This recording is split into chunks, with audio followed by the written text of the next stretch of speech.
Good evening, everyone. So I'd like to thank you for joining us a little earlier this evening for our State of the City. For those of you who I haven't had the pleasure of meeting before, my name is Ray Mueller. It's been my pleasure to serve as mayor this year. I'd like to thank you all for coming. As you can see, the event is a little different this year. I believe the almanac referred to it as understated. I don't have a PowerPoint, although if during the presentation you start to wander off, which can sometimes happen in a long presentation, our staff has provided some beautiful pictures for you to go ahead and enjoy. There is no complimentary alcohol or appetizers this evening, and I joked with my wife that I had upped the ante considerably for the presentation, being that everyone may be a little thirstier and a little hungrier as we go through it.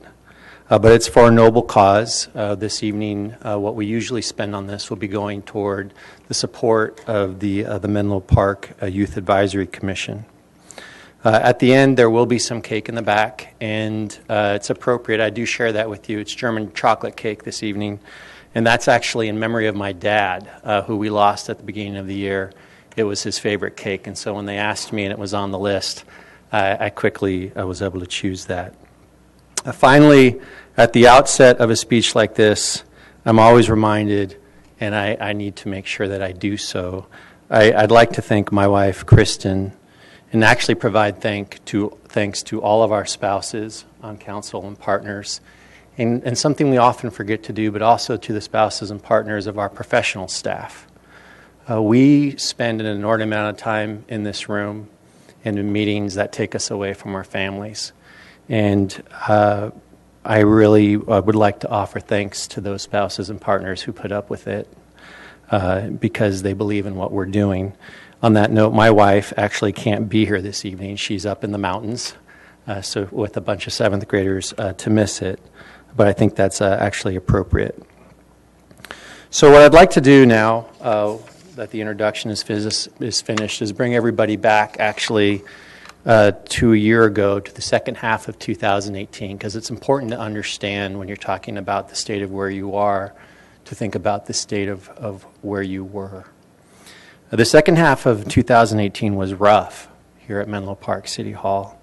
Public comment, both inside the building and outside the building, frankly, as a council member, I can tell you was intense. We were feeling the effects of development strain on the city. There was a traffic snarl on Willow Road. Candidly, we had commissioners showing up at council meetings who were upset, and it was a difficult time. And the city began to hemorrhage professional staff members. We started to lose people who we cared about, and then in late September 2018, the city manager announced he was leaving. Shortly after that, the private offer to aid the building of a new library was withdrawn. And on top of all of that, in the midst of all of that, we were in the middle of our first district election. And with district elections came the uncertainty and predictions from some that there would be a balkanization in the city's public process, with different districts pitted against each other. So it was candidly, it was a time of uncertainty. And I remember, and I share this now, and I think it's okay that I share it, that at some point in October, being the vice mayor and the presumed mayor, I was invited to meet with our city professional management staff and to talk about what the plan would be for this year. And not shortly after that, I was invited to meet with the chamber, Fran, you might recall, to sit down and talk about how we were going to get from that moment unrest to a moment of stability. And as I thought about that at that time, what it really occurred to me was that what we needed to do was to reestablish trust. That somehow, over the course of the past year, we had lost that in a series of missteps. And I remember thinking I would be asked by individuals, what do you think you're going to get accomplished in your first year? In your year as mayor. And I remember thinking that the one thing that we absolutely needed to get right the one thing that we would be judged on would be the hiring of our new city manager. And I knew who I wanted, and my colleagues agreed. I wanted Ms. Starla Jerome Robinson to come out of retirement. She had been a resident of the city for decades, a respected professional, an established member who had raised her family in this community. And I wanted her to come out and be our interim city manager because I knew immediately that that would establish trust with our community. And it did. Instant credibility because of professionalism and who she is.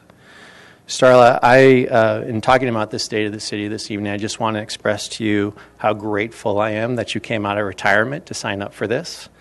I was grateful when you agreed to come to be our interim city manager, and then incredibly grateful when you accepted this council's decision to ask you to become our full-time city manager. The state of our city is stronger today because of your leadership, and that's reflected in our professional staff and the environment of our professional staff. So I'd like to take a moment, if you all could please give Starla a round of applause.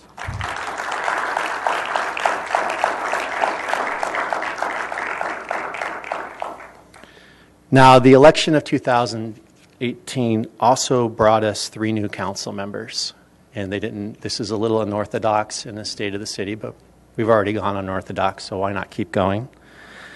I wanted to speak to them tonight because, frankly, I had heard worry in the city coming out of the district election process that there would be balkanization. And I wanted to say to the 3 of them, and I'm sorry my back is to you while saying it, but you all 3 have been a beacon about everything that is right in district elections. You've absolutely represented your districts passionately and vigorously, as one would expect in the political process. But you have also demonstrated care about this city as a whole and put good policy at its forefront. I know that I myself have been challenged in our meetings continuously to listen and to go through that process and to understand that there were things about this city that I didn't understand because of where I lived, that I thought I did. And speaking to each one individually, Cecilia, you've been such a voice for Belhaven and equity.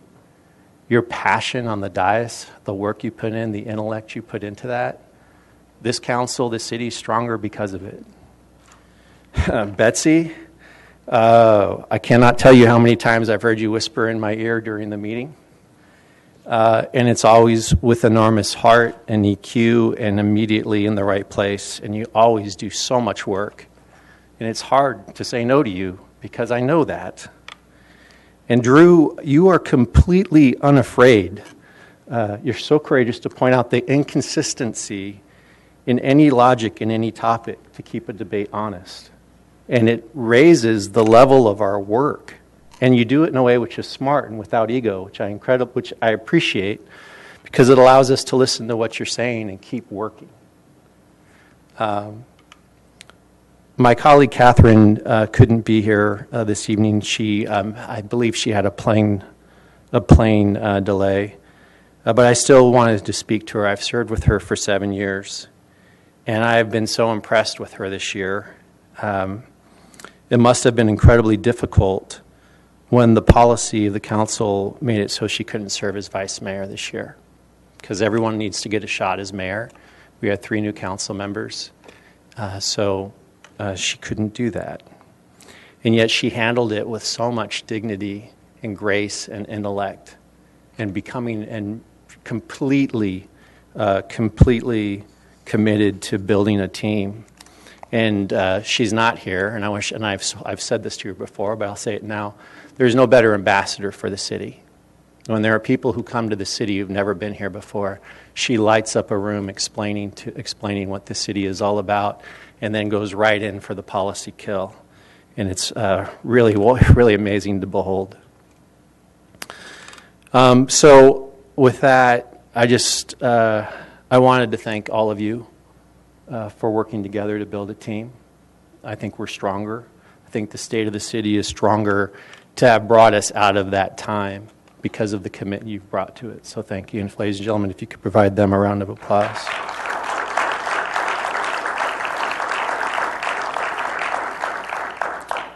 So leading up to tonight, and I kept being asked what accomplishments I wanted to talk about. As a team, we've accomplished many things here in the room, but too often elected council members take the credit for a lot of good heart professional staff work. And so when I read these things off, really giving credit to our professional staff for doing this work. And candidly, our commissions. Our commissioners, I see members of our commissions here this evening. They push us to do better work. They're constantly, there's this partnership which goes back and forth, push and pull with staff, where they provide community input, and the staff provides this incredible level of professional work, which then is brought to us, and they get to watch us tear it apart. And then they go back and do it again, over and over again, to try to make Menlo Park a better place. And so with that, I'd like to go ahead and go through with some of the accomplishments this year.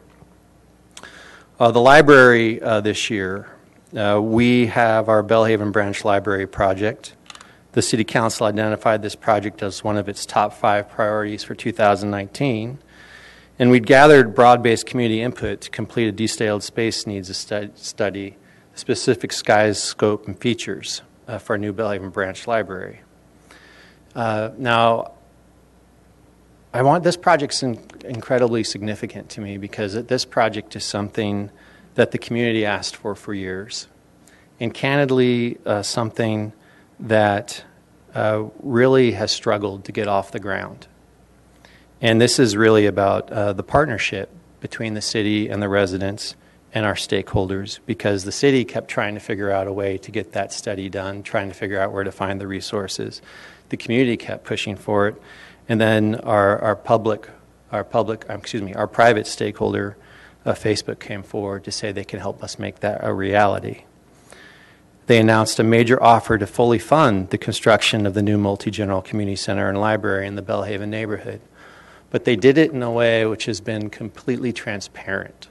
And I say that to you. I don't want to gloss over that for a moment.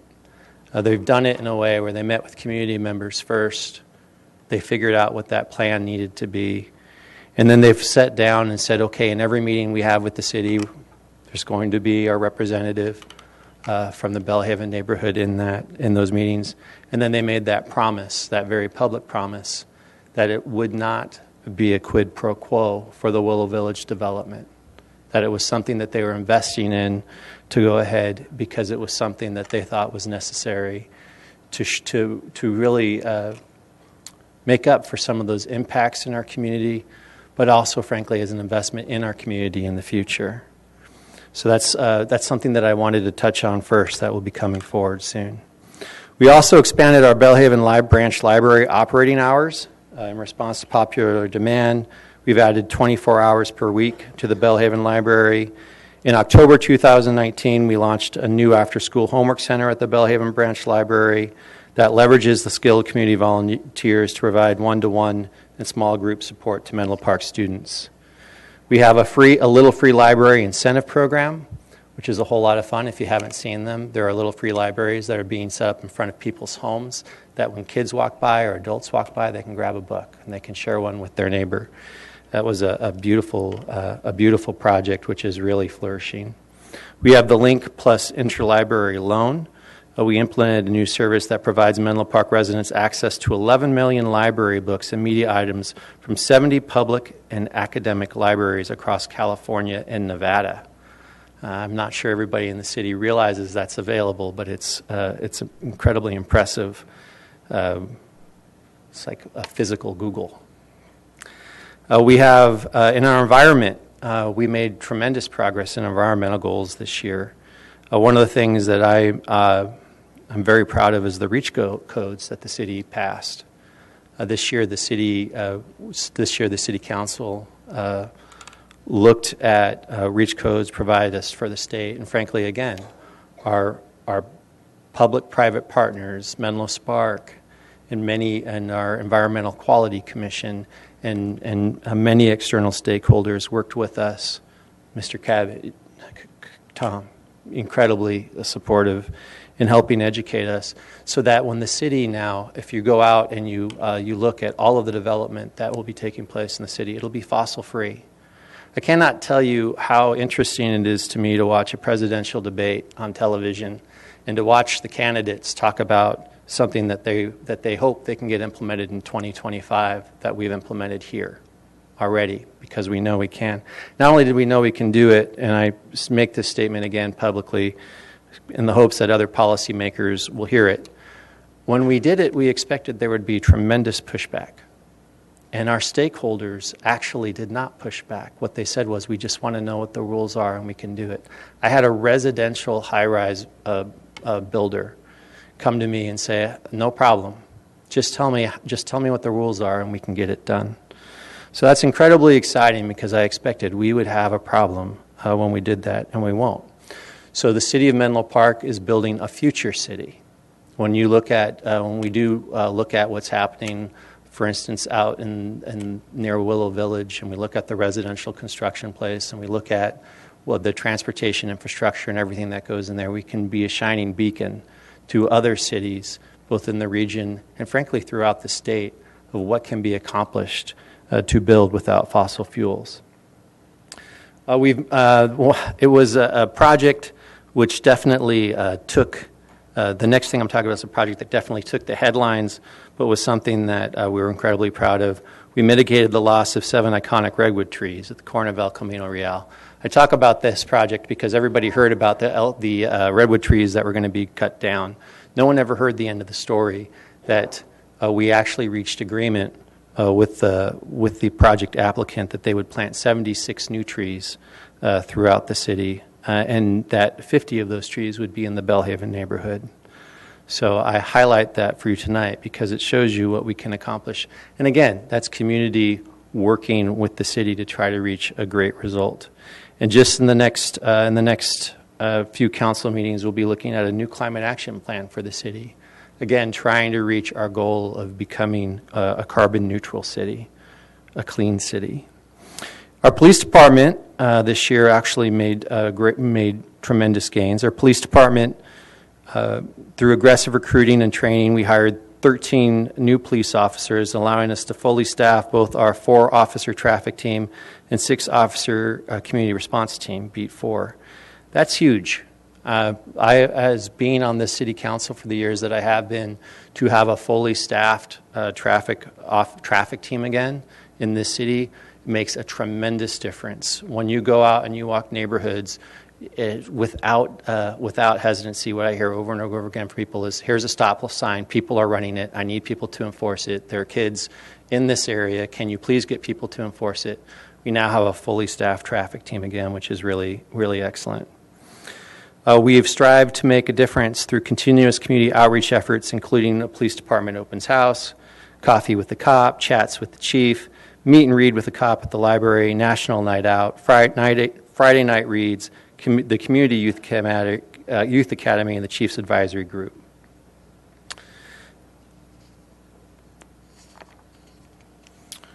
Text to 911 now is fully activated. Menlo Park residents can create a text to 911 to alert the police that you're in need.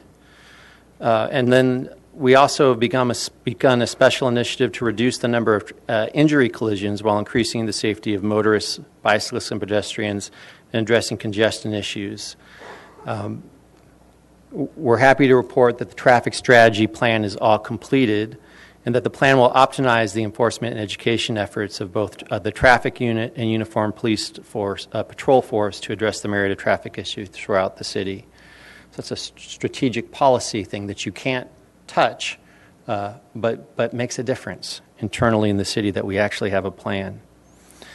The Administrative Services Department, run through our city managers. This Administrative Services Department integrates the strengths of the city's financial, human resource, and information technology support required by an evolving and ever more complex organization. So our city recently, and I find this stuff incredibly, candidly sexy. I don't think most people do. But these are the things that make it so that we can deliver services. Our city recently pursued refunding 2 general obligation bonds as soon as allowed. This refund results in lower debt services costs, saving over $2.5 million in net present value for the city's property taxpayer over 20 years. That's money that we can use to help people every day in this city by something that's just doing something smart. We are increasing automation, availability, and accessibility of public data through the acquisition of software, assignment of personnel resources, a commitment to our IT master plan. From police calls, transportation projects, to building permits, to our budget and beyond, the public can now access hundreds of data points and conduct business online more so than ever before. We will continue to optimize systems and look for new ways to be more a transparent organization. And then finally, with respect to our Administrative Services Department, I'd like to point out that I recall I pointed out what our vacancy rate was last year. It rose as high to 16.62%, far above what would be expected for a city. We've now gotten that down to steadily decrease that turnover rate to 8.7%, which is actually pretty good in the market that we're in right now, with cities competing with each other for talent and the cost of living that it is. It's something that we're incredibly proud of. And I always like to say we even had people come back who were cherished staff members. Right, Ms. Nagaya? I'd like to talk about our Community Development Department next. The Community Development Department is responsible for ensuring sustainable environment community that supports a high quality of life for residents, businesses, and visitors.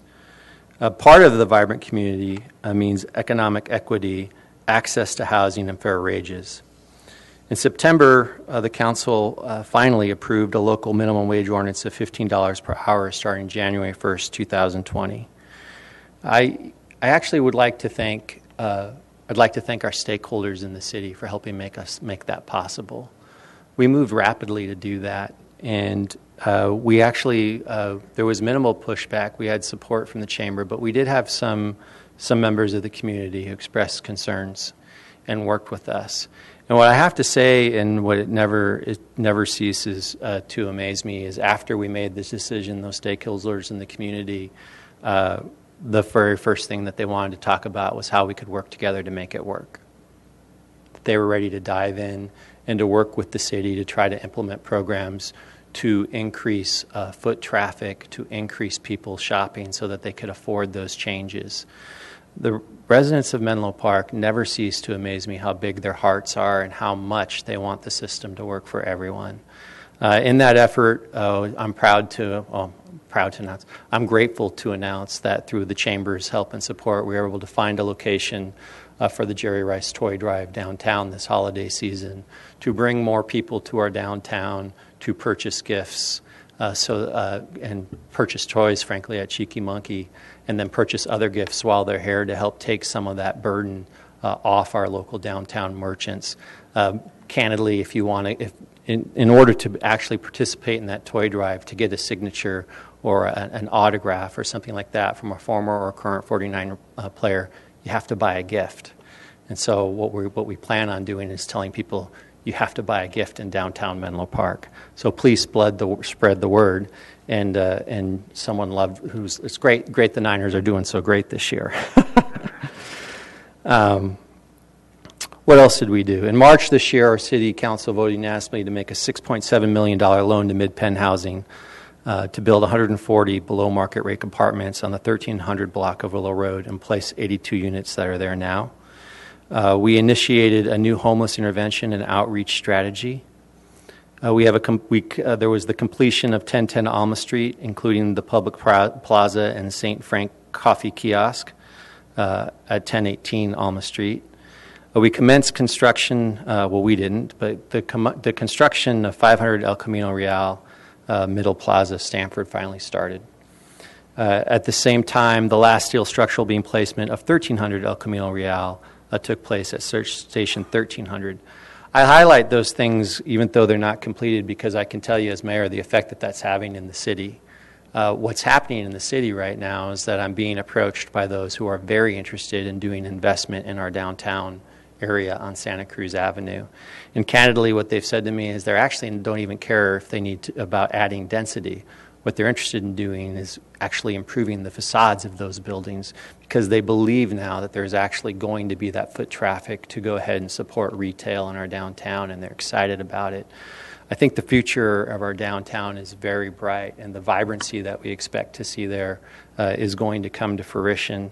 And I would be remiss not also to say I'm very excited about the Guild Theater and the entertainment coming to downtown Menlo Park. Mr. Dunleavy, I cannot wait for us to start the project, and it looks like we finally have all the hurdles completed to cut the tape on that project beginning. For those of you who don't know, that will bring a very necessary and needed entertainment feature to our downtown. I'm always very frank. We have a very beautiful downtown, a wonderful place to go to dinner. What I think we're lacking, at least what I would love to do, is have some place to go after dinner with my wife in the evening. So very much looking forward to that. We completed the majority of a land management system, Excella, the update, leading toward a launch before the end of 2019. The system will allow online permit submittal management and general public access to let residents know what development is proposed or active around them. Next, I'd like to talk about our Community Services Department. The Community Services is an integral part of our city family. They are responsible for recreation programs, social services, education, and cultural programs, and facilities that enrich the lives of Menlo Park and other residents. The Menlo Park community is all about inclusivity and quality of life, especially when it comes to children, the future of our community. I'd like to thank the Park and Recreation Commission and community members involved in the Neyland Park Playground.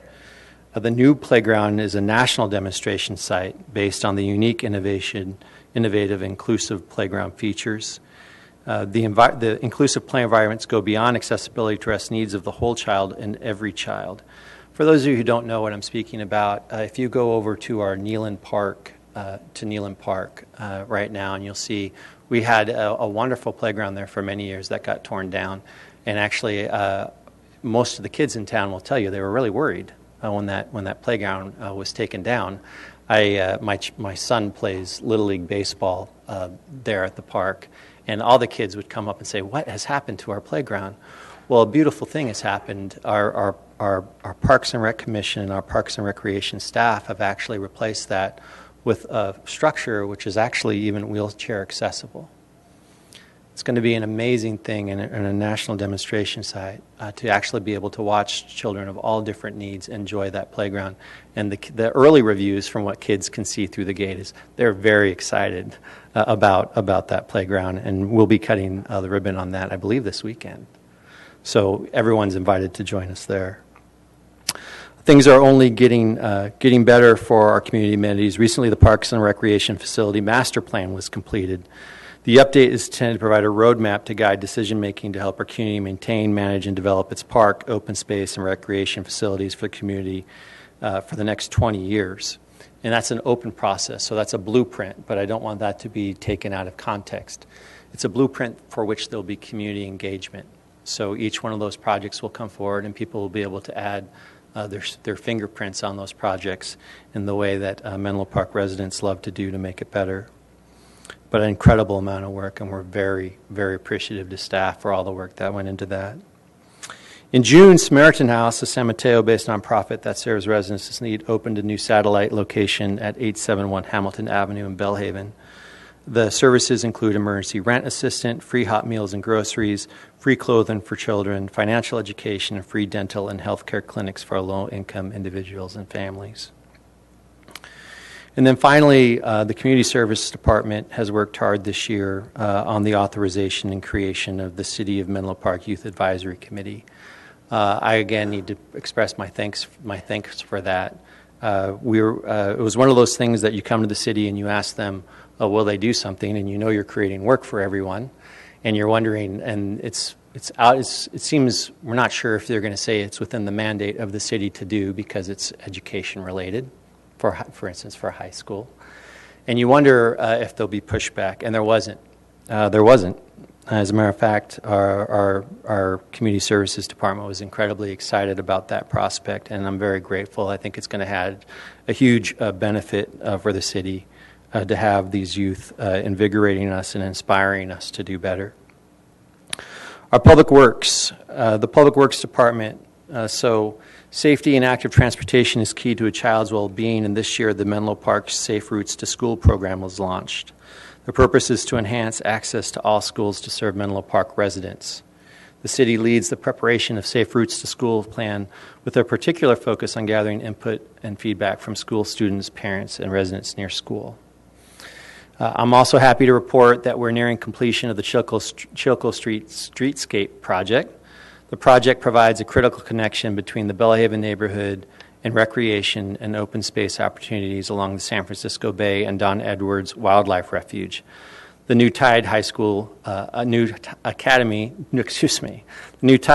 High School and other destinations also are in this Bayfront area.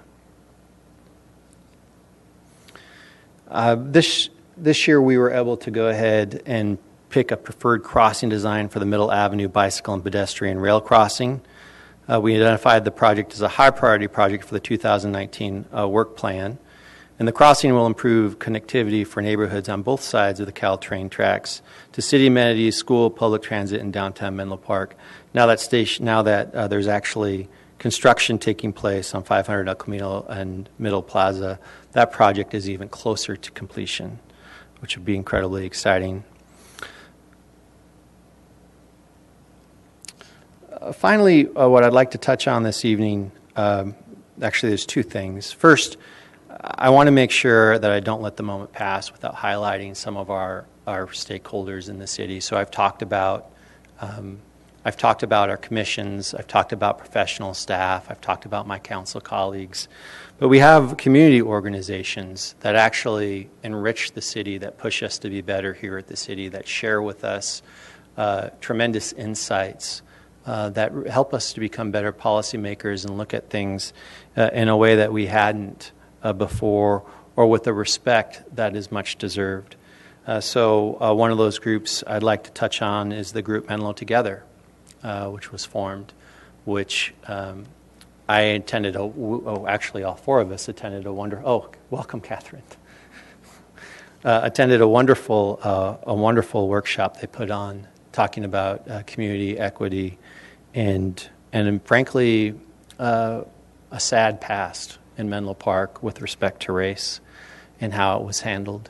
And it was eye-opening, and it was an enrichment that touched me as a policymaker. So for that, incredibly grateful. And also really frankly pushing us on housing issues and other things to help us think about. The Historical Society. You cannot help but remember, again, when you think about who you are, think about who you were and understanding the past. The Menlo Gates this year were opened as a new amenity. We cut the ribbon on that as a new amenity for the city. One of the wonderful things that I absolutely love about being mayor, and candidly I will miss, is that when you walk up to most people, I'll just be honest with you, you walk up to most people on the street in Menlo Park and you say you're mayor, and they're like, oh, that's interesting. Why'd you sign up for that, right? Or, unless they like public policy, and then they think, well, okay, well, that's neat. Let's talk about that for a second. But you say it to a fifth grader or a child, and they get super excited. So one of the most wonderful things about being mayor is you get to reach out to kids and try to inspire them to enjoy civic service and to make a difference in this world. And so I get to bring these different classes will come visit, and we'll bring them and sit them in here, and they'll ask all sorts of questions. To the Historical Society, I'll tell you, the Menlo Arches, the Menlo Gates, means so much to those kids. It connects them to a past in this history in a world that is something that just lights up history for them and makes them excited about a subject that otherwise if you're just reading it in a book, isn't there. So I'm just really very grateful for it. And then as always, incredibly, another group I'd like to highlight would be the Chamber of Commerce. My go-to if I need to try to get a project done in this city, and there just really isn't the time or resources here in City Hall to get that done. I can always go to the Chamber Board and go to Fran, and they help me figure it out. And a great example of that is the Jerry Rice Toy Drive. I was in trouble. Oh boy, I was in trouble. I had a site lined up, and they backed out. And it was 2 weeks to launch, and I was in trouble. And this is a wonderful event that brings toys to so many kids who need them to enjoy the holiday season, and asked Fran for help. And we got our holiday miracle there. She found a site. So called me a week ago Saturday and told me she got the site. And so they're in there now. So always, and that's just one example, always grateful for the Chamber's support. Finally, the last thing I'd like to talk about this evening goes on to that first thing we touched on about where we were and where we are, and that's that a commitment to building government transparency and collaboration. So a huge thank you to staff, professional staff. We put a huge strain on you, and you agreed to it this year when we asked you to go ahead and start producing those agendas 2 weeks in advance. I know that's a lot of work. I know that's a lot to ask you to do, but it meant us what that meant to the community, that they could see something 2 weeks in advance, that it wasn't a surprise to them. We live in, I hate to say this, and I hope I don't offend people, but in public policy, we live in a reptilian environment. Okay, everything we touch upon touches a person's house or their kids or something that can get them nervous. To give them 2 weeks to see it in advance means the world in building trust with the community. So incredibly grateful for that.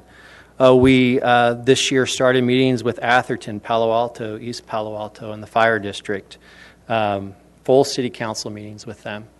And it seems at the surface to be a small thing, but it's not. I always joke that someone asked me at a forum, what do cities do? How do we collaborate? And I said, well, usually we blame each other for traffic. And candidly, that happens a lot. The ability to sit down and talk about those things in advance and say, okay, you know what, if we have a big project, we're going to put it on an agenda to notify you. Or this is how we're going to handle these things, or these are our joint things in collaboration.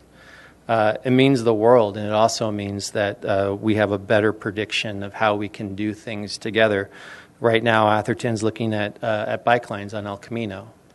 It's an interesting discussion to be had on if there's a way that they can figure out to do it, that we can do something with them in that area. And then the fire district talking about how we can do a joint emergency operations center with them. So just a small thing, but something that matters. The Sunshine Calendar policy, which we didn't get done this year, but we had a meeting on it this year, and everyone agreed. Our council agreed to buy in on it. Staff has agreed to buy in on it. We just haven't managed to get the technology done yet on it, but it's going to happen early next year. A huge policy shift in the city to create transparency so that, again, not that there's anything happening in the city that requires sunshine on it, but something because something nefarious is happening, but a step to build trust with the community so that they can see it, they can understand it in advance, they can see what's there, so that trust isn't degraded. And then finally, there's one item that we did this year that I hope that we continue to do, and it was an informal policy, but I think it went a long way to building trust among our colleagues. And that was an informal policy that if one council member asks for an item to go on the agenda, it goes on the agenda. We instituted that early in the year, and it caused us, candidly, I'll tell you as mayor, it caused us to have more meetings, but it was worth it.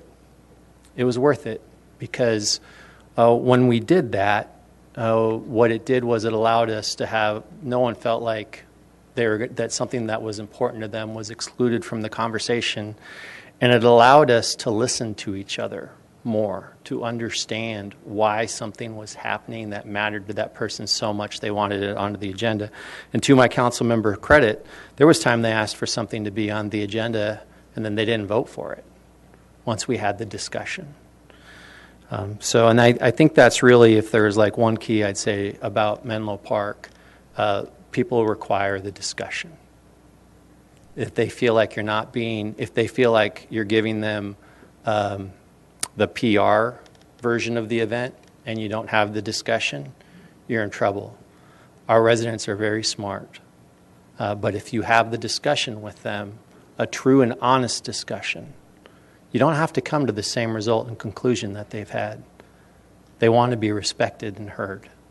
And it's a beautiful place that people care that much that they do.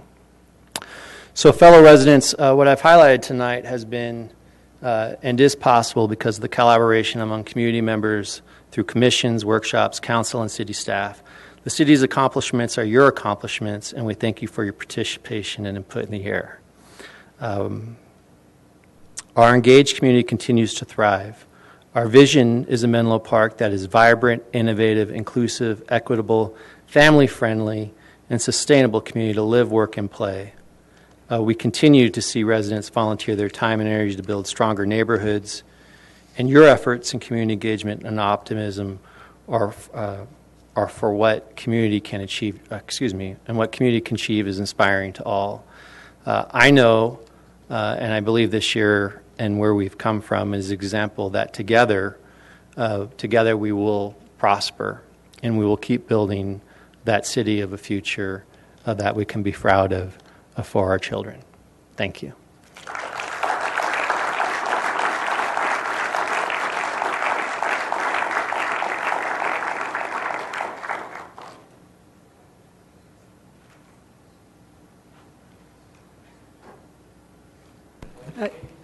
Everyone is welcome to coffee and cake in the back. Please participate.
Okay, ladies and gentlemen, we have work to do.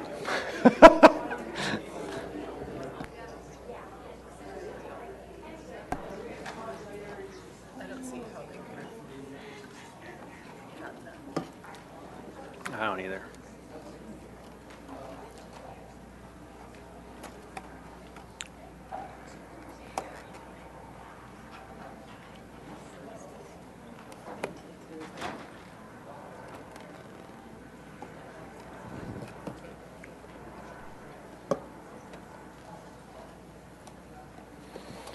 Okay, I'd like to welcome everyone to the Menlo Park City Council special meeting for Tuesday, November 19th, 2019.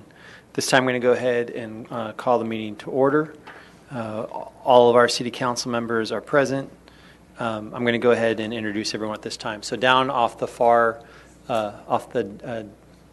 dais, at the far left, we have our city attorney, Mr. Bill McClure. To his immediate right, we have our city manager, Ms. Starla Jerome Robinson. To my immediate left on the dais, far left on the dais, I have Councilmember Catherine Carlton. To my immediate left on the dais, we have Mayor Pro Tem Cecilia Taylor. To my immediate right, we have Councilmember Betsy Nash. To the far right, we have Councilmember Drew Combs. And then down off the dais, we have our city clerk, Ms. Judy Herron. If anyone has any items that they would like to speak on this evening, if you could please fill out a comment card in the back of the room and please provide that to the city clerk so we know when to call you at the time that your item is on the agenda. This time, if everyone could please rise and join me in the Pledge of Allegiance. I pledge allegiance to the flag of the United States of America and to the republic for which it stands, one nation, under God, indivisible, with liberty and justice for all.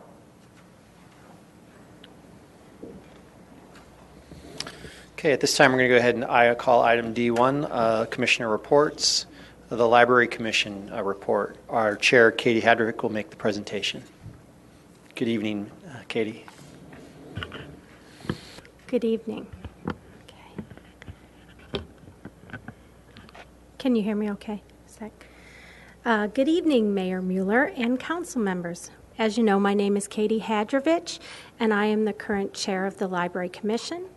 I'm grateful for the opportunity to present to you tonight, and I want to thank the mayor for previewing some of the comments that I'm going to make, maybe a little more eloquently than I will, but at any rate. Our efforts to assist in the planning for a new Belhaven Library continue. We have participated in focus groups, study sessions, weighed in on the citywide survey, attended public workshops, and received updates from Nolan and Tam about their council-authorized work to date. The Commission is aware of the very generous offer made by Facebook and awaits further information and instruction from the Council on next steps to take in the work of building the Belhaven Branch Library. Given the information received to date about the Facebook building plan, we are interested in scheduling a joint session with the Parks and Recreation Commission to discuss the ways the work of our commissions may overlap and how we can best serve our community together. We have held and will continue to hold commission meetings at the Belhaven branch. Since I last spoke before you, the Library Commission has supported the library, weighing in on its library use policy and computer use policy. We were saddened by the death of our fellow commissioner, Esther Bunya, and glad to arrange for the dedication of the Little Free Library at the main branch library as part of our city's honoring of her dedication and service to our community. We were glad to see the dedication ceremony of another Little Free Library in the Belhaven Community Garden and are grateful to the Rotary Club and the Eagle Scout that built it for providing that literary resource to the community. The Library Commission is glad to support the establishment of a citywide youth advisory committee in any way that the council sees fit, perhaps involving teens already involved in the library's own teen advisory groups. We are also thrilled to report that the Homework Center at the Belhaven Library is currently operating and benefiting many students in our community. Our work, chiefly supporting the efforts to build a new Belhaven Branch Library, continue. We are thrilled that the library's Little Free Library program has been so well received in our community. The October bike tour of many of the Little Free Libraries was a well-attended, successful event, and we look forward to having others like that. Further, a wonderful exhibit is currently on display at the main branch with photos and comments submitted by those residents chosen to participate in the program last spring. Our commission has established an annual agenda calendar which helps with long-range planning and addressing all the items on our work plan, and we find that it is an excellent tool to keep us on track and efficient. Looking ahead, we remain committed to the work of building the Belhaven Branch Library. We plan to hold additional meetings of our commission at the Belhaven Branch in the future to allow for the fullest possible public outreach and engagement of our Menlo Park community. We also look forward to reviewing and weighing in on the following library policy updates in the near future: diversity, inclusivity, and equity. We also are looking forward to discussions for library services to seniors and the homebound, this stemming from a public comment made at one of our recent commission meetings.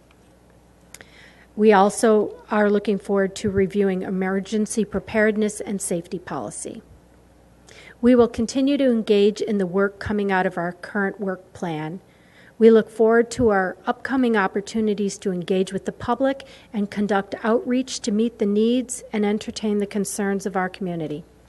So thank you for the opportunity to speak before you tonight.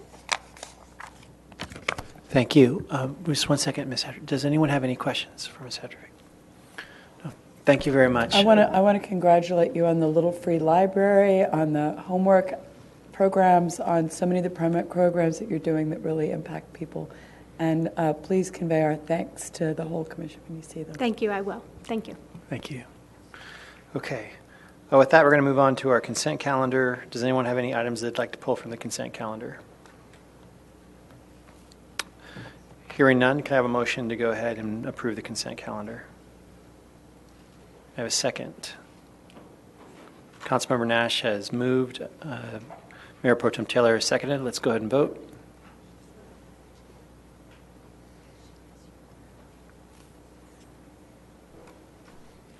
The motion passes unanimously. Great. At this time, we have informational items F1 and F2. Does anyone have any questions regarding the informational items? Councilmember Nash. I do on F2. I do too. Okay. Any other questions regarding item? Any questions regarding item F1? Okay. So with that, we'll move on from item F1 to item F2. Update on the city's implementation of the Federal Communications New Small Wireless Facility regulations. Our Assistant City Attorney Kara Silver and our Assistant City Manager Justin. God, I'm blinking on your last name, Justin. I can't believe that. Murphy. Thank you. I've only known you 7 years or 8 years now, I think.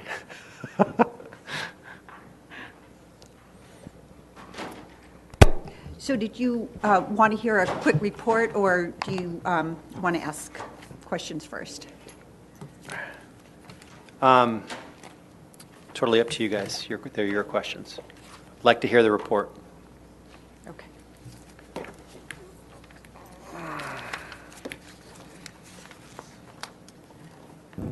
So, okay.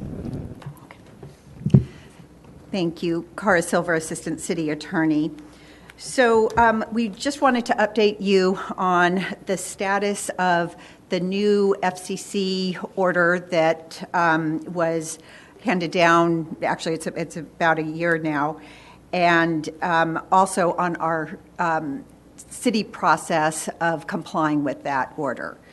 So the order was handed down on September 27th, 2018, although it did not go into effect for 6 months, and then there was another delay period for implementing the aesthetic regulations of that order.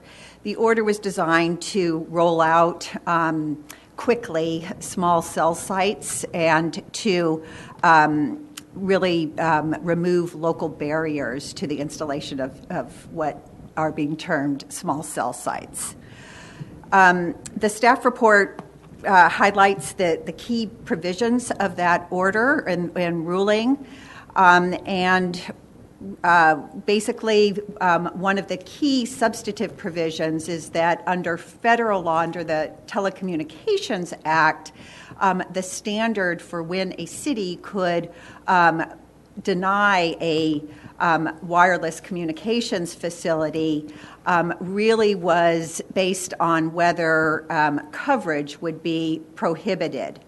And the ruling now has expanded the telecommunications industry's ability to locate these facilities, and now the city can only deny or cannot deny a permit if it is going to inhibit the ability of wireless carriers to site their facilities. So that's a big distinction, and there's obviously a legal concern about that broad application.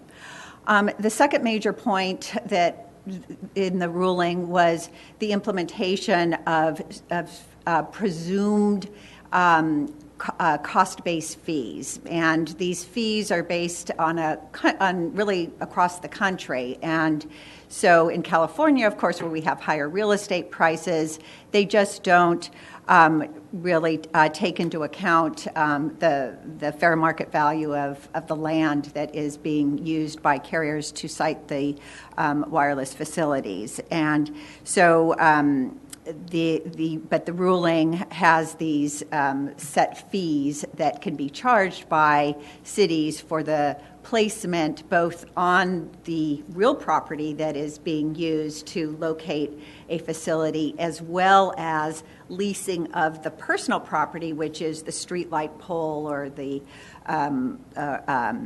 traffic signal. And so that's another major issue. And then the ruling also continues to erode the city's ability to regulate in the area of aesthetics, and that's always been kind of a tension point between wireless industry and the city's need to regulate in the areas of what a facility should look like, the screening, the camouflaging involved. And then there was also a prohibition against what the FCC calls quid pro quo in-kind service. Many cities, including City of San Jose, had said, well, okay, we will give you a master license agreement and allow carriers to locate in the right-of-way, but in return, you must give us free Wi-Fi service in the city or some other type of service. And so under the new ruling, those types of quid pro quo programs are no longer allowed. Yes? Follow-up question on that. Yes. Excuse me, I have a voice issue tonight. San Jose and some other cities are doing things where they actually purchase, for example, LED traffic lights that are made by Philips that have the 5G repeaters on top. Okay. So if the city themselves are doing that, it's not a quid pro quo, it's I'm using public funds to put this together and you're now using it. Correct. I don't think that would be an issue. This is I think it was an earlier iteration of the San Jose agreement that was specially called out in this ruling because it's. But I just to understand, I understand that we can't prevent them from providing the service, but how much ability do we have saying no? It needs to be on top of a light post, or it needs to be. How much input do we have? I guess is what I'm asking. Right. So the carriers do have a sort of a franchise right under state law to locate in the public right-of-way. And so we can, they need our permission to locate on top of our light post or our stoplight or traffic signal. And most cities prefer that actually there be some type of partnership arrangement made where we come up with guidelines to allow for that placement on a city facility, because you want to minimize the obstructions in the right-of-way. And so there are certain efficiencies, and also the city does get some revenue from those kind of co-locations. So there still is some ability to regulate essentially time, place, and manner placements.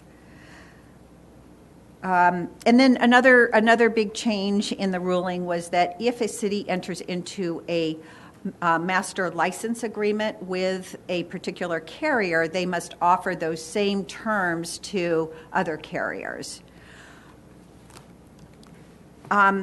So as and then finally, there were some further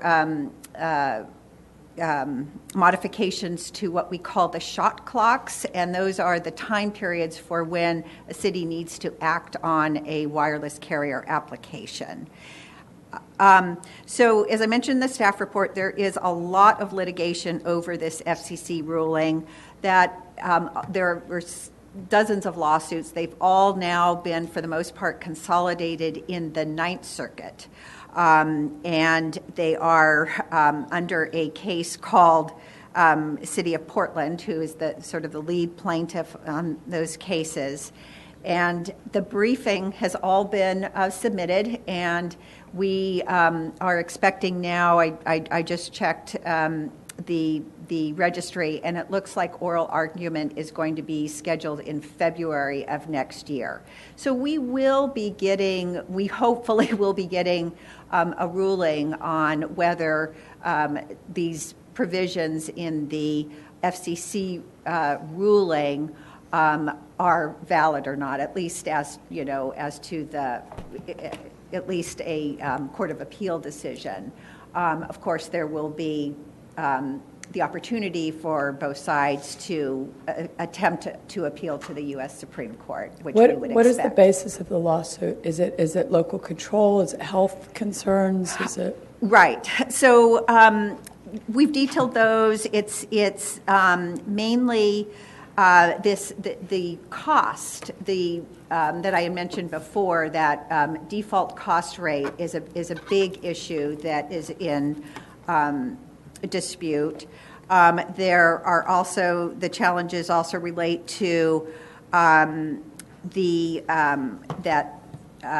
standard of review, whether it should be prohibit as opposed to inhibit, and then the ability of the FCC to essentially take away the city's what we call our proprietary rights to our property, which is our light post. The ruling seems to indicate that there is this right of the carriers to locate on the city's property at a certain fee level. And so that's being challenged as well. And then finally, another basis of the challenge is just the shot clocks. Does the FCC have the ability to impose these shot clocks as opposed to Congress? So anyway, we expect a ruling in February. So given the fact that this ruling is coming out, hopefully, the oral argument will be in February. We would expect a ruling that would come out several months thereafter. We would like the opportunity to track that before we present an ordinance to you. The city has an existing ordinance. We are not receiving many applications for small cell sites at this time. We have been notified of 3 particular applications, and one of them is a request to extend the lease of an existing site on Sand Hill. The other 2 are to locate on streetlights on Sand Hill as well, and those will be new facilities. And so we would like to negotiate those 3 applications, but other than that, we haven't received any applications, and so we don't think that there is a huge pressing need to move forward with this ordinance on a priority basis. Of course, it's up to you if you want to redirect our priorities. We're happy to implement that. We also have a bit of a concern that other cities are previously were adopting these ordinances, and there was a lot of community opposition to the ordinances. There's a lot of uncertainty about the health effects, which the city really doesn't have control over, but that's very difficult to explain to the public that the city doesn't have authority over that area. And so we were finding that some of the ordinances that were coming out of these other communities are what we would characterize as overly aggressive, and they may be subject to legal challenge later on. And so we don't necessarily recommend putting the city council through that process at this point, really before we have a decision on the Ninth Circuit court decision. So I think that really summarizes our report. Happy to answer questions. May I ask a question? If we did pass an ordinance and there was litigation, couldn't we request a stay of litigation until there was the determination by the Ninth Circuit? It's possible, but I think a trial court would also say, this is the law of the land, and until I hear otherwise from the Ninth Circuit or the U.S. Supreme Court, the city needs to follow the FCC ruling. But the case is already before the Ninth Circuit, right? Yes. Okay. Yes. And we are expecting that ruling soon, right? So, yes, I would think maybe June at the latest. Okay. These time frames can change, of course, but Right. as of right now, I would say we should be receiving a ruling in June. And if we created an ordinance and then there was litigation and then we sought to stay it because we were expecting that in June, the litigation, so say the Ninth Circuit was a ruling that was adverse to us, we then could look at amending the ordinance. Absolutely. And that would have a material effect on the litigation, right? So it would, right? Yes. So, okay. Yes. Councilmember Nash? If we underground utilities, how are these cell towers affected? And I guess it may not be something that can be discussed right now, or the answer to right now, but I'm just wondering what does it look like if we are undergrounding utilities primarily for aesthetic reasons? Do we still have these other cell towers? Can we require that they're on top of lamp posts, or how much leeway do we have? Right. So I think that's a great question. We would typically address that type of issue in the license agreement, because we are giving the carriers the ability to locate on utility poles, which may eventually be undergrounded. And so generally the license agreement would deal with that scenario.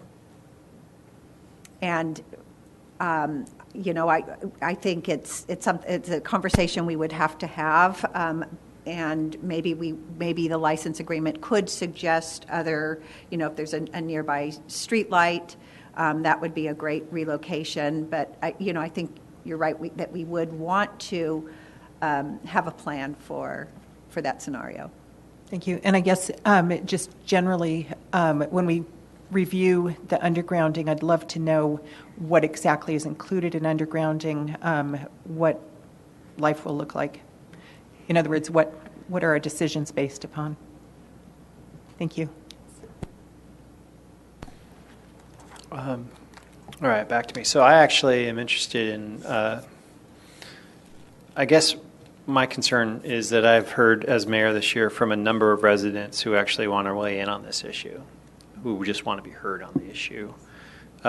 There is a recognized constraint, obviously, with the state of the law, but nonetheless, we have a number of residents who would like to have their public comment heard on it, and I think that as we would need to procedurally hear that public comment and then decide whether or not first hear that public comment and then decide whether or not we actually wanted to make it an issue or by proceeding with an ordinance or not.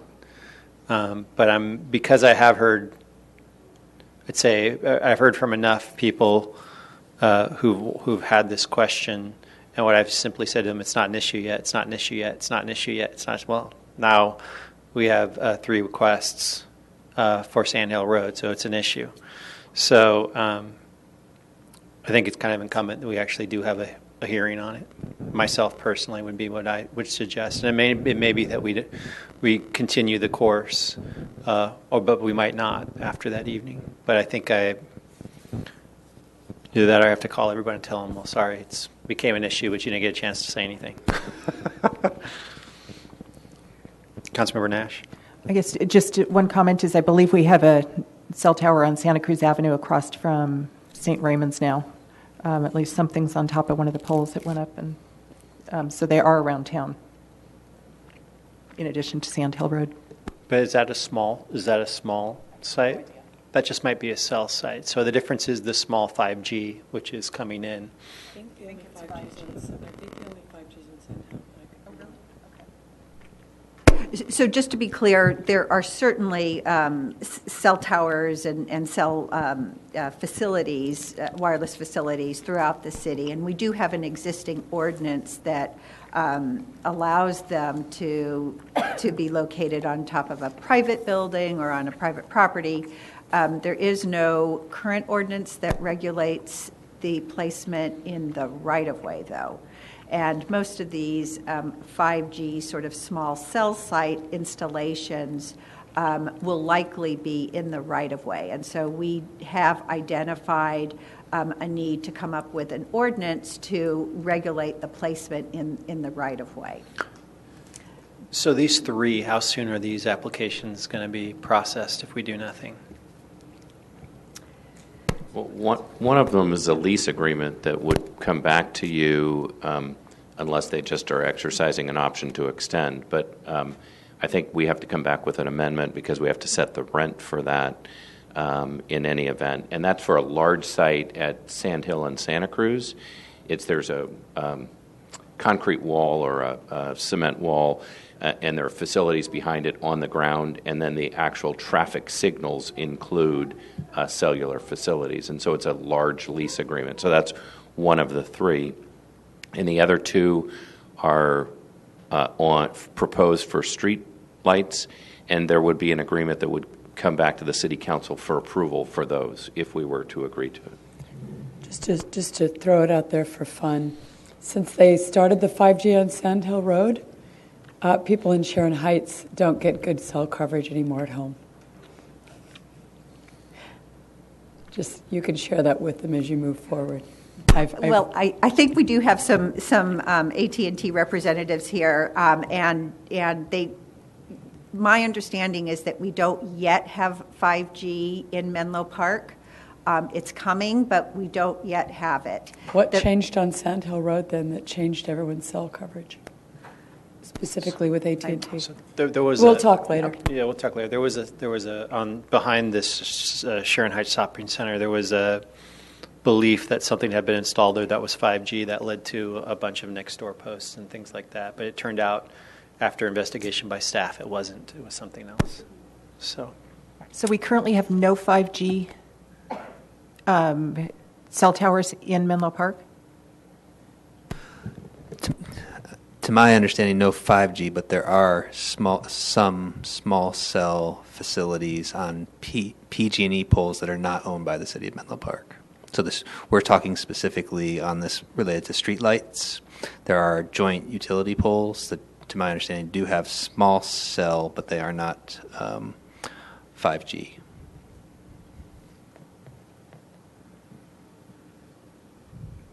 all right. So I guess we can take that up at the time they come back to us. All right. Any other questions on this informational item? I guess just for a little bit of clarification on that. So as the city attorney said, we'd be coming back with a license agreement for the two streetlights on Sand Hill Road. And I heard the mayor say that there may be a desire for a hearing. Would that be like as a kind of a noticed meeting? Yeah, my guess is that when you come back with that, those are coming to us, right? Yes. My question, so if I was going to play Nostradamus on that, I would expect that they would be pulled from the consent item. You'd find yourself in a hearing with members of the public speaking that evening, and you may hear from council members after that saying, okay, we probably have to talk up. You may hear council members either say or not say they want to proceed with the proposed ordinance that evening based on what happens in the public record that evening. That would be my guess is what would occur. So. All right, so that's helpful information. So working with the city manager and agenda planning for next year, we can work on that. Excellent. Thank you. I have a question on what we just voted on. We went swiftly into consent calendar, and I did make a note. I assume since our good city attorney had said nothing, but I just want to call it out to make sure. We voted on undergrounding something on Monte Rosa Drive. Since I live on the corner of Monte Rosa, should I be recused, or does that not count since it's happening to everyone who lives along Monte Rosa?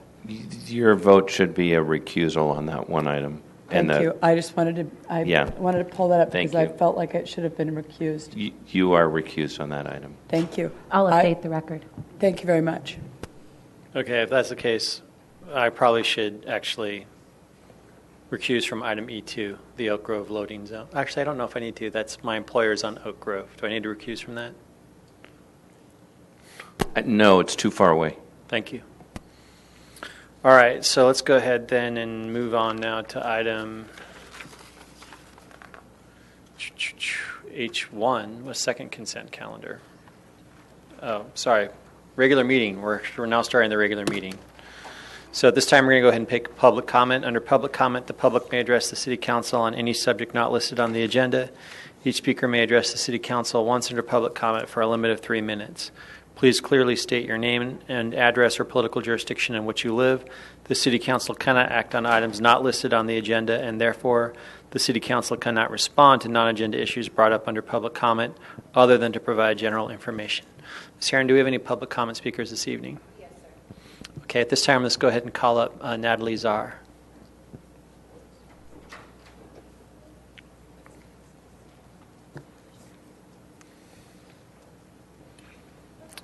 Hi, good evening. Good evening. Thanks for giving me the opportunity to talk with you. So my slide is up there. You guys should have received my handout. My name is Dr. Natalie Czar.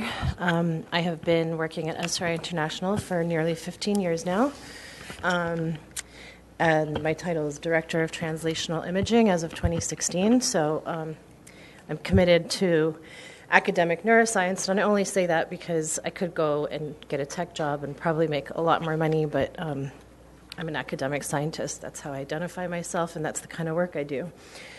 About a year ago in January, I purchased a condo in Menlo Park, and really, I mean, I guess it's irresponsible on my part, but I hadn't gone through and understood all of the rules for public school in Menlo Park, and the reason I purchased the apartment in Menlo Park was to put him in private school next year.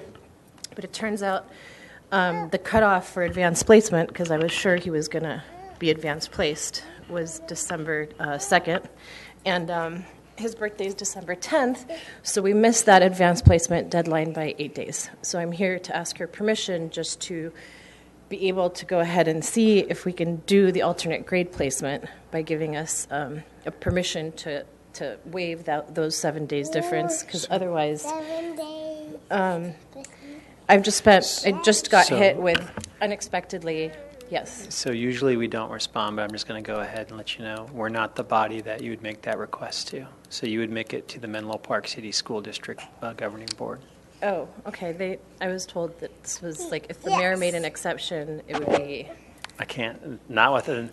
I am not aware of having that power. Okay. So. Yes. Yes. So who is it that I need to go to? Menlo Park City School District. And so I would reach out to Eric Burmeister, who's the superintendent of the Menlo Park City School District, and his staff, and they can go ahead and provide you with the procedure which to follow. Is she talking about kindergarten or preschool? It's kindergarten, Laurel Elementary School. Yeah, Laurel. Yeah, it's going to be through the school district with their pre-K program. All right. Thank you. Apologize. Okay.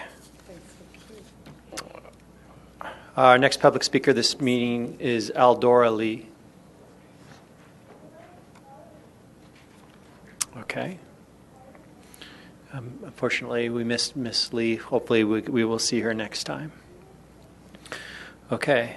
And with that, any of our public speakers this evening? Okay. We're going to go ahead and move on to the public hearing. Introduce Ordinance 1061 to update the Transportation Impact Fee Program. Our acting transportation manager, Christiane Troy, will introduce the item. Yes. Did you want to move the second consent calendar to later in the meeting? My apologies. Okay, we're on item H1, consent calendar. Waive the second reading and adopt ordinance 1060, amending Chapter 13.24 Heritage Trees of Title 13. Can I have a motion and second to approve the consent calendar? Councilmember Nash would like to poll. Let's go ahead and if we have staff here. Floor is yours. Actually, I just have 2 comments.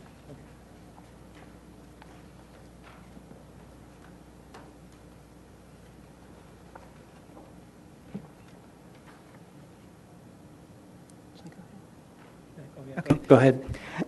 Hi, thank you. I wanted to note that resident Kathy Newman sent in comments. There's copies of them at each member of the dais. Each council member has it. And they will be written into comments. And she was not able to be here this evening, but wanted me to be sure and mention it. And then my comment is that, as written, this ordinance states that the city will use its best efforts to maintain a publicly accessible database of permit applications. A solid public database is critical to the success of this ordinance, so the public can look up permit information when they hear a chainsaw, and for the city to track the status of our city's tree canopy and ensure that the ordinance is working as intended. And with that, I would be happy to move to pass it. Okay, we have a motion. Can I have a motion to accept? Motion, can I have a second? Let's go ahead and vote.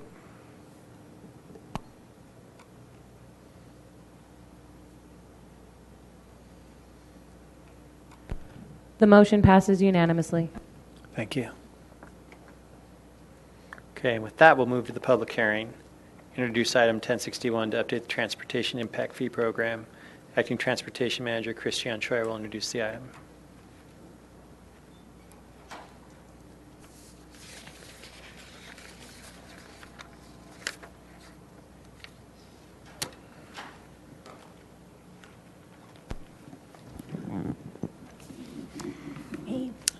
Good evening, Mayor Mueller, council members, Christiane Choi, Acting Transportation Manager.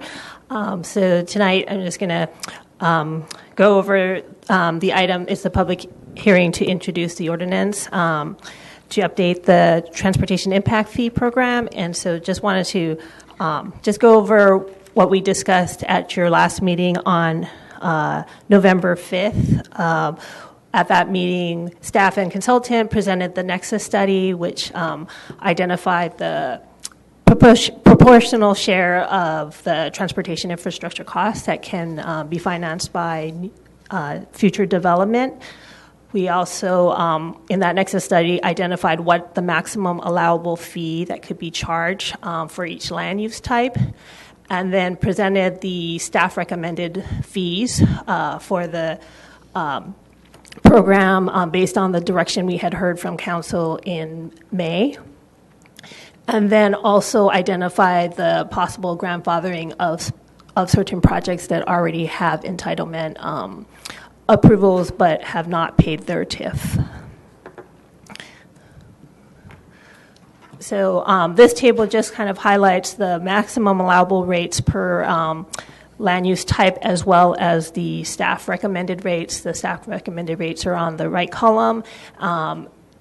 As we had discussed before, the retail and restaurant rates were tied to the office rate as it is today. And then staff had recommended that the single family and multifamily rates be set at 50% of the maximum allowable rate, and then that the child care rate be tied to the manufacturing rate, and then the secondary dwelling unit fees would be waived. So during your discussion on November 5th, you accepted the Nexus study, but there were some questions about whether we wanted to change the rates for some of the land uses, and so you appointed 2 council members, Mayor Pro Tem Taylor and Councilmember Nash, to a subcommittee to work with staff on looking at some alternative rates. So staff has met with the subcommittee. We met twice, once on November 7th and again on November 18th, to kind of get some feedback on what we wanted to look for at rates. And so the subcommittee recommended that we focus on looking at adjusting rates for residential, the restaurant and retail rates, as well as the child care uses. We looked at trying to stay at revenue neutral between evaluating the rates so that they were similar to the revenue that could be projected for based on the staff recommended rates. And then also the subcommittee discussed the grandfathering of those projects that we had identified before.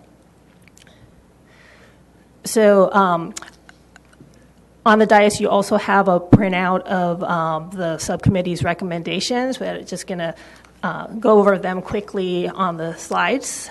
So for the restaurant and retail use, staff had originally tied it to office use as today, as it's done today. However, the subcommittee wanted to look at incentivizing those uses even more, and so tying it to a lower rate, which is manufacturing, and recommending that we reevaluate that rate in another year. Then for the single-family rate, the suggestion was to keep that at the maximum fee allowable, and then for the multifamily to reduce that to just 60% of the rate rather than 50%. The child care fee was recommended to be waived completely, and then for affordable units, the suggestion was to also waive the affordable unit fees for those that are planned that are above the city's BMR requirements. So I believe it's 15% is the requirement, so anything above that 15% would get their fees waived. And then no change on the secondary dwelling unit rate. And so the result of those changes here show the restaurant and retail would be the $10.26 per square foot. That would be for the 1 year until, and then reevaluated. And then the single family would be $15,155. That's the maximum allowable. And then the multifamily would be the $5,108 per unit. Then lastly, the discussion on the grandfathering of projects. The subcommittee recommended that none of the projects be grandfathered, and so that staff would then just reach out to those affected applicants to let them know that the rates will be changing, since they will have the opportunity to pay the rate at the current rate now before the rates go into effect in early next year. So just to recap on the schedule, tonight's the public hearing and the first reading of the ordinance update. On December 10th would be the second reading and adoption of the fees by resolution. And then January, the ordinance changes would go into effect, and then 60 days after the adoption in December, the fees would actually go in effect in February. So that concludes my presentation. I'm happy to answer any questions.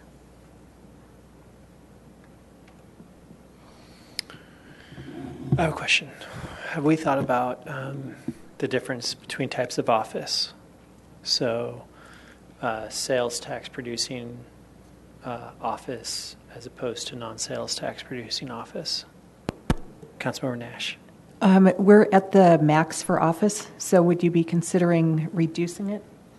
Yeah, I mean that was my question. Is there any thought given to the fact that there are certain types of office uses that produce sales tax for the city that I don't know if we're even allowed to try to make that distinction, Mr. McClure?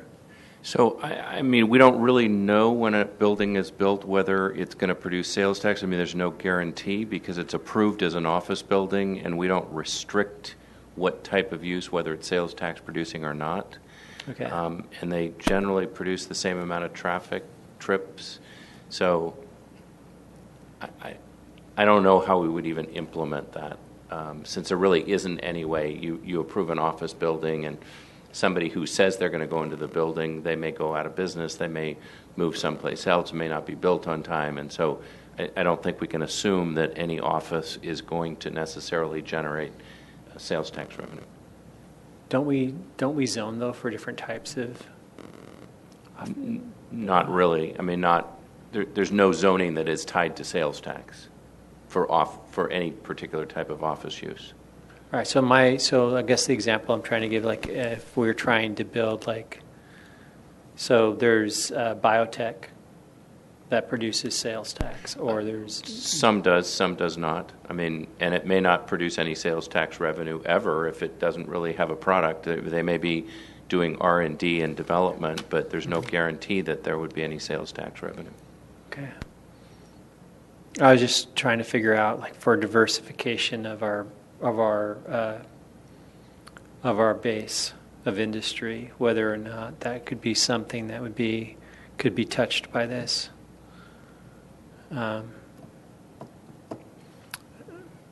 Councilmember Nash.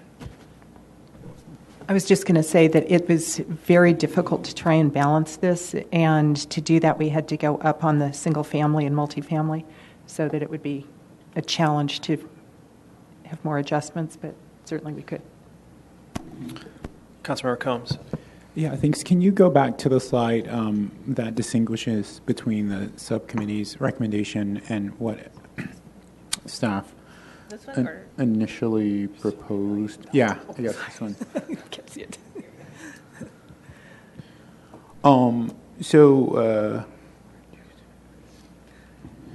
Can you explain to me a little bit about the initial recommendation to when it comes to single family to reduce it, and then and if after that, if someone on the subcommittee could explain to me why the decision was made to retain the fee at the maximum, and then when it comes to sort of the reduction of restaurant and retail, I'd like to get some clarity on the extent to which we think, or there has been some study or analysis that we are actually sort of going to get the impact that we're incentivizing for, or is it just, are there larger sort of market changes when it comes to retail and restaurants that this tweak is sort of not really able to to change or impact? I know that was a lot. But if we could just start, get some clarity about the initial recommendation to reduce single-family housing. Sure. So for the residential rates, we were looking at kind of just being also consistent with some of the recent state legislation around residential, and then also looked at neighboring cities and to be kind of similar to at least the more recent adoptions of fees for residential. And so that's where we came up with the 50% rates. And yeah, if someone on the subcommittee could talk me through a little bit about how then for you guys the decision was to keep it the same. So essentially, I guess the first thing to say is that these are only for new buildings. So there was this thought was that it would be about 100 homes over the course of the next, was it 10 or 20 years? Yeah, till 2040. Yeah, till 2040, it would affect about 100 homes. And I actually will defer back to, essentially, we were looking for how can we balance if we do want to decrease the restaurant and retail to incentivize that as well as the childcare. How do we go about balancing it? And so the suggestion was that was sort of what was left. And perhaps, Christiane, did you want to add anything to that? Yeah, so I mean, one of the goals was to try to look at being revenue neutral compared to the staff's recommendation, so that we kind of played around with the fees in that way. So that's how we came up with those totals. It was actually staff's recommendation where to play, and it made sense that if we do want to try and incentivize the retail and the restaurant, that we need to get it somewhere else, and that was essentially the only place, since the office is already at, all the others are essentially at the maximum allowed fee already. And then we did put in that we would reevaluate after 1 year to see whether it's actually stimulating any restaurant or retail, and if it isn't, then we can certainly, then we would not continue, but we would check it out.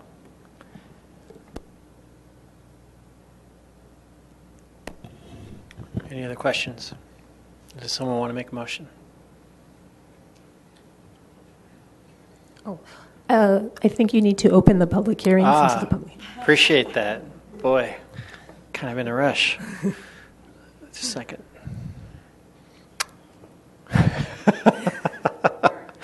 All right, we need to open the public hearing. Do we have any public comment cards? No. Okay, go ahead and close the public. Can I have a motion to close the public hearing? Second. So I can have a second. Okay, you have a second, Councilmember Nash. By acclamation, it's closed. Can I have a motion to go ahead and introduce the ordinance? As the subcommittees recommend, with the subcommittee's recommendations. Moved by Councilmember Nash, seconded by Councilmember Carlton. Let's go ahead and vote.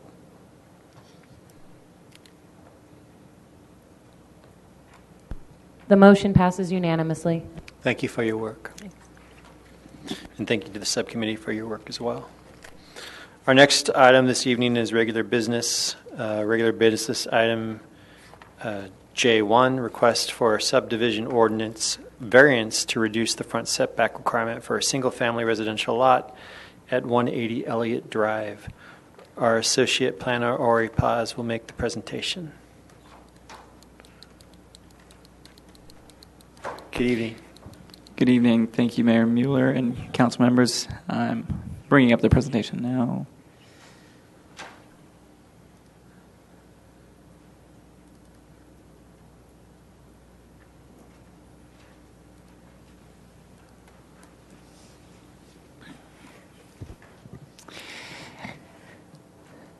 Okay. As was mentioned, my name is Ori Paz. I'm an associate planner with the Community Development Department, and I'll be going over this item. It's a subdivision ordinance variance request for the property at 180 Elliott Drive. As part of the presentation, staff will be doing an overview of the process, some of the project attributes, as well as analysis that led to the recommended findings to approve the variance request. And we also have the applicant here who will be doing a presentation outlining some more of the details of the project. The city breaks up the requirements for different elements into titles, and so the majority of the land use items are governed by Title 16, and that's our zoning ordinance. And as part of that, development on private property is regulated. There's also a subdivision ordinance, which is Title 15, and predominantly the subdivision ordinance is intended to govern the creation of new lots.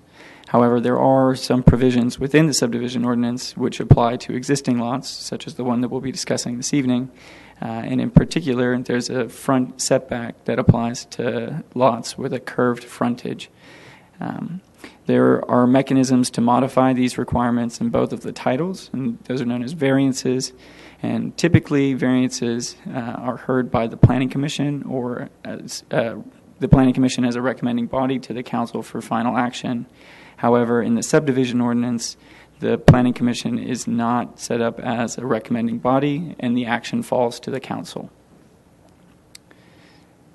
As you'll see on the screen presently is the site plan for the proposed work at 180 Elliott Drive. Looking at the bottom of the screen, you'll see this is a property where the front property line, where it meets Elliott Drive, there is curved. That curve is less, the radius of that curve is less than 100 feet, and so the subdivision ordinance front setback applies. And this setback sets the front setback at the point where the lot meets the minimum lot width for the zoning district. In this case, that front setback is 61 feet from the front property line, which is substantially greater than the zoning ordinance front setback of 20 feet. If we overlay some of the restrictions that are applied to this property through the zoning and the subdivision ordinance, we see beginning at the bottom of the screen, there's the standard front setback of 20 feet, which were this not a lot that was curved, the property would need to follow and the existing development would meet. Moving upwards, we see the pink area as the subdivision ordinance front setback, and you can see that covers a substantial portion of the property. At the top of the screen, you'll see the rear setback, which is 20 feet, and then the side setbacks also shown as blue. The unshaded portion in the center is the buildable area for this lot, which is quite limited, and hence the need for the variance if they would like to pursue the proposed addition within the front setback, within the subdivision ordinance front setback. As you can see, the green is the addition, and it's within the pink area of the subdivision ordinance setback, but outside of the standard zoning ordinance 20-foot setback. In order to grant a variance, findings need to be made. There's 3 findings for the subdivision ordinance. The language is there, but we'll simplify it in that the first finding is that the request is going to be governed by conditions so that it doesn't constitute a special privilege.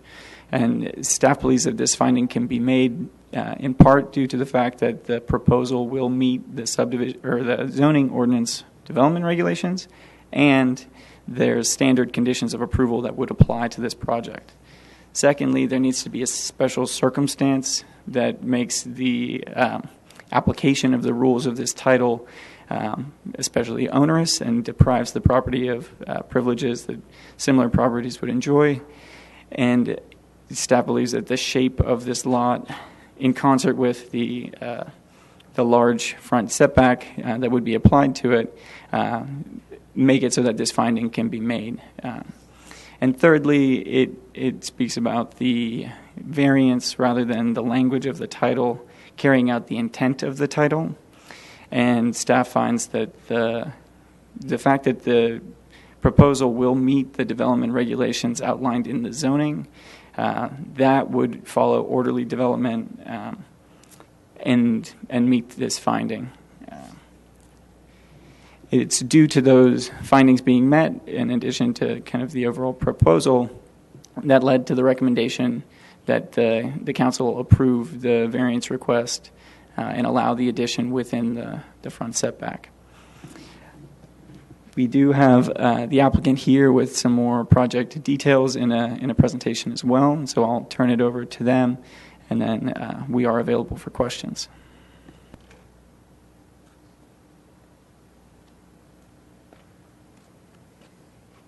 Good evening. Can you hear me? Good evening. My name is Travis Wood. I'm the designer, and I'm here on behalf of Challen and Leona, the homeowners. Ori did a pretty good job of laying out the issue at stake and the reason for our variance request. I wanted to add, as he's pulling up my slides, just a little bit more visual clarity on the issue.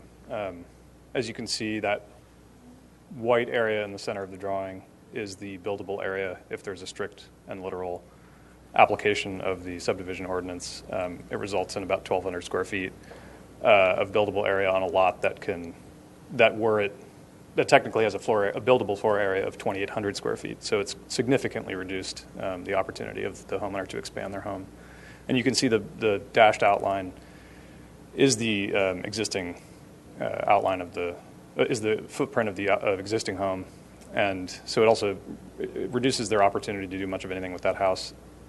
And if they wanted to do something new, build a new house, it would also reduce that even more. It's also worth noting, so this is what the lot would look like were it to have a non-curved, a flat frontage. And so you can see the buildable area where this governed by the zoning code and did not have that curved frontage. And it would, like many lots, have the opportunity to expand without that limitation, and we wouldn't be here if it didn't have that curved frontage. You can go to the next one. Okay. So this is what we're requesting, and it looks very similar to the previous slide. That 20-foot front setback is important for us. It allows us to expand the home. It's a modest home. It's a single-story addition.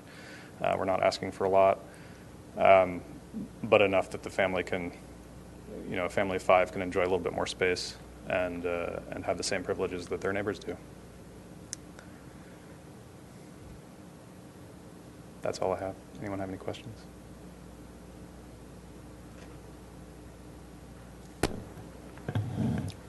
Any questions? No? Councilmember Combs? One question for staff. What's the reasoning behind the 60 or the setback for a curved of this particular angle being so large? Because just as you sit here, right, it seems completely illogical. So I'm just trying to understand what are the factors by which this is the rule. So I'll take my best attempt at it, and I'm looking over to the city attorney to hop in if I misstep. If we look at the subdivision ordinance as the title that's governing the creation of new lots, and you're looking at, say, the creation of a subdivision on a cul-de-sac, the subdivision ordinance will only allow you to create a lot that meets the standards. And so by allowing the minimum lot width and the front setback, which is they're interrelated, by allowing that to extend back to the point where it meets the standard, you can create these standard lots that kind of share a limited access to the frontage. I'll turn to Bill to confirm. I don't think there is necessarily great logic with the setback ordinance for a lot like this. I mean, this is, but it had to do with the creation of lots and to try to make sure that they were wide enough, and so you wouldn't push it back too far. This probably wasn't in effect at the time that these lots were created and before they were incorporated into Menlo Park, because I think these lots were created in the county before they were incorporated, so they didn't have the same provisions. So it's a classic case of where a variance would be appropriate because it's a unique circumstance. It is a tremendous hardship, and so it doesn't have all of the benefits that other similar lots would have that are just slightly wider.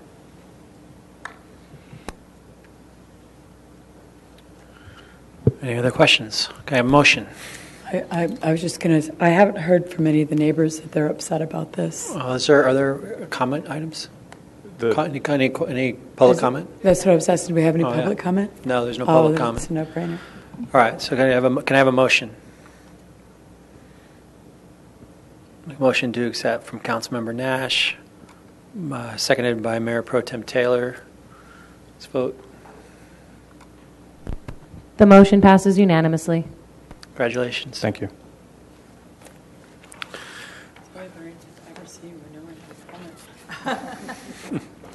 Okay, and with that, we'll move on to our last regular business item of the evening, item J2, first reading and introduction of ordinance 1062, amending Title 12, Buildings and Construction of the Menlo Park Municipal Code to adopt local amendments to the California Building Standards Code, adopt a resolution number 6532 ratifying the Menlo Park Fire Protection District ordinance adopting amendments to the 2019 California Fire Code with modifications, and adopt resolution number 6530 to direct fines collected for violations of the construction and demolition recycling ordinance 12.48 to be used for zero waste initiatives. That's a mouthful.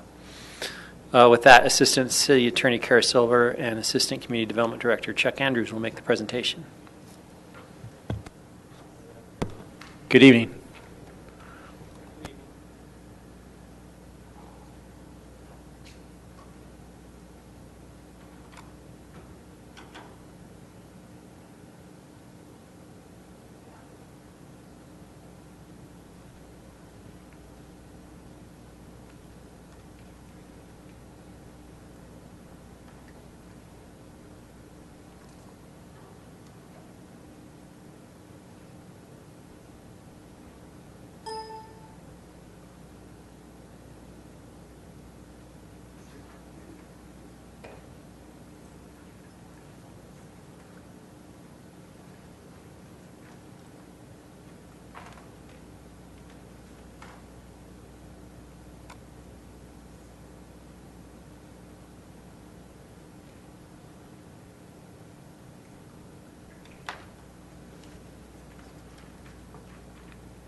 Good evening, Mayor Mueller and council members. My name is Chuck Andrews. I am the Assistant Community Development Director for Building. To my right is Fire Marshal John Johnston from the Menlo Park Fire Department.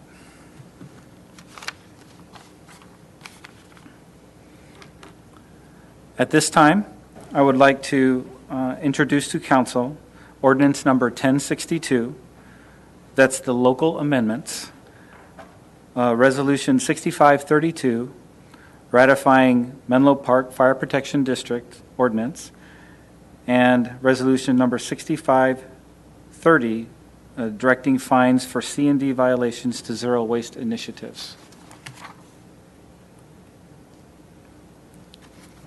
So, what is a California Building Standard Code? It governs and regulates the construction of buildings in the state. It comes out every 3 years. It's on a triennial cycle. The adoption of the Building Standards Code were already adopted, and the REACH codes were adopted on September 24th, 2019. They go hand in hand. What we're trying to do is this ordinance implements local amendments to the remaining building codes. So to give you a little bit of background,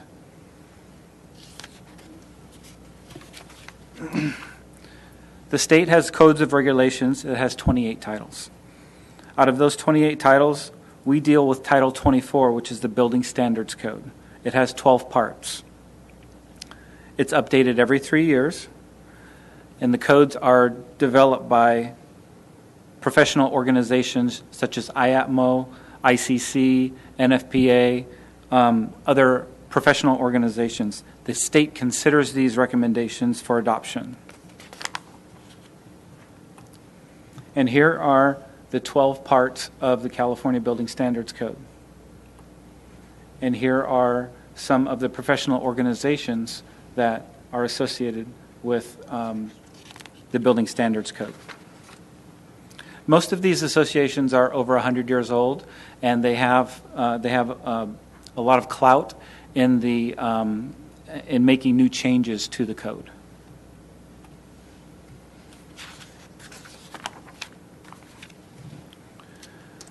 So when we talk about a triennial cycle, we're talking about code that comes out every 3 years. So the code comes out every 3 years on July 1st. And then that gives us 180 days to look over the code as a jurisdiction and make any changes to that local code before implementation on the first of the new year. This year, it ended up coming out on July 1st of 2019, and then implementation on 1/1 of 2020. So the application goes as such. Current code cycle is 2016. Building permit submittal on or before December 31st, 2019 goes under your 2016 codes. Your 2019 codes, the building permit submittal on or after January 1st of 2020, and that includes the REACH codes as well.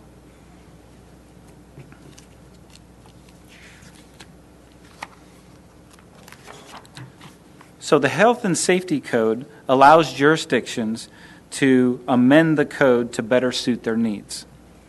They must be more stringent than the code, and the jurisdiction is to show findings for geologic, climatic, and topographical information for justification for these changes. There are two types of local amendments.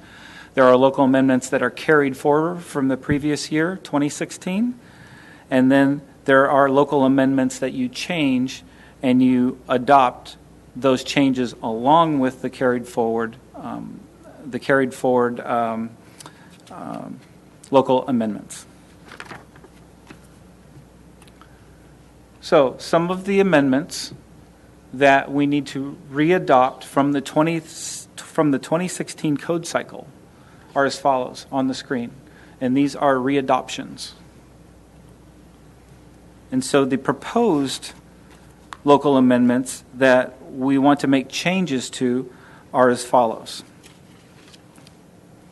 So Senate Bill number 1226, okay, this one authorizes a local enforcement official to determine the date of construction of a residential unit, applying the building standards in effect at the date of that construction, and issue a retroactive building permit when a record of the issuance of the building permit for the construction of an existing residential unit does not exist. So that's the first one that's the Senate Bill 1226. So then I'd like to move on to limits on alteration or remodel. So this is where we get into the issue for the one wall assembly with regards to the REACH codes. The REACH codes, we all know that the REACH codes are for new construction homes only. So what this ordinance does is this ordinance will give us more leverage in going and reclassifying a home as a new home that has one single wall left in place. And if I can go ahead and show you a picture. Off to your left, you'll see a picture of a typical one-wall assembly where most of the framing is removed. A lot of times they just leave a corner of this assembly open, and you're basically building a new home from there. Off to your right, there's an example of a alteration remodel that the contractors completely tore down, and now we have to resubmit it as a new home at that point in time. And if you look on the next picture, this is typical new construction framing off to the left. And this is typical framing for a one-wall framed construction. If you take a look at the floor on that right-hand picture, typical framing for a one-wall construction, you'll see that they reused the floor in this instance, and they built basically a brand-new house on top of that. So going back, what we've said is the definition of an alteration is any construction or renovation to an existing structure other than a repair or an addition. That leaves it to that leaves a lot to that you're able to maneuver in order to go ahead and say yes, it's still a remodel. And a newly constructed building is a building that has never been used or occupied for any purpose. That's what the Building Standards Commission has said. So we've put into ordinance the alteration or removal of structural framing that meets or exceeds 75% or greater of the square footage of a building, or 75% or greater of the exterior walls linear footage of the building, cumulative to within a 1-year period. Okay? So what we're saying here is we're saying any alteration or removal of the structural framing, okay? So it has to be a structural framing that exceeds 75% or greater of the square footage area, or 75% of the exterior walls on the actual unit itself. Then we would classify it as a new home, and REACH codes would be triggered at that point. Quick question. So, yes. You know, in a lot of situations, people will leave one wall where maybe the wall is into a variance, right? Very sort of reflective of the agenda item we just had. So with that scenario taken into effect here, so like if I'm leaving one wall because it's in a variance and I don't want to reapply for that variance, if now we're saying that in that situation that is new construction, if there was the need for a variance, would they then have to apply and get a variance in that case? They would have to apply and get a variance in that case, yes. Okay, so this is just standard across the board. All right. So. Actually, I just want to clarify, I don't think that's correct because this is for the building code and that's not for the zoning ordinance. I think Deanna, my recollection is if that wall is left in place, they wouldn't have to get a variance for an existing wall unless they're extending it up or further. Right. So Deanna Chow, Interim Community Development Director. So what is being before you this evening is really a new construction as relates to the building code. So in terms of the zoning ordinance, so if everything was removed except one wall, we may consider it new construction, or depending upon what was remaining, the wall could remain and a variance would not be required. If it remains, I mean, we work really hard with the applicant to make sure that they understand that it cannot be removed. Once it's removed, it cannot be replaced unless a variance is approved. So it can remain without a variance, or if much is removed, staff would say this is generally new construction, it would need to be brought into compliance with current code, zoning ordinance code.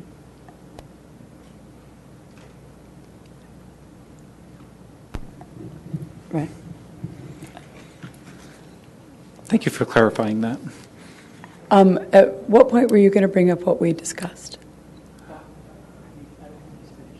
Oh, okay, go ahead, I'm sorry. Oh, okay. Actually, we discussed something specific to what he just presented. I was just wondering if that was going to be included, or if you were going to wait.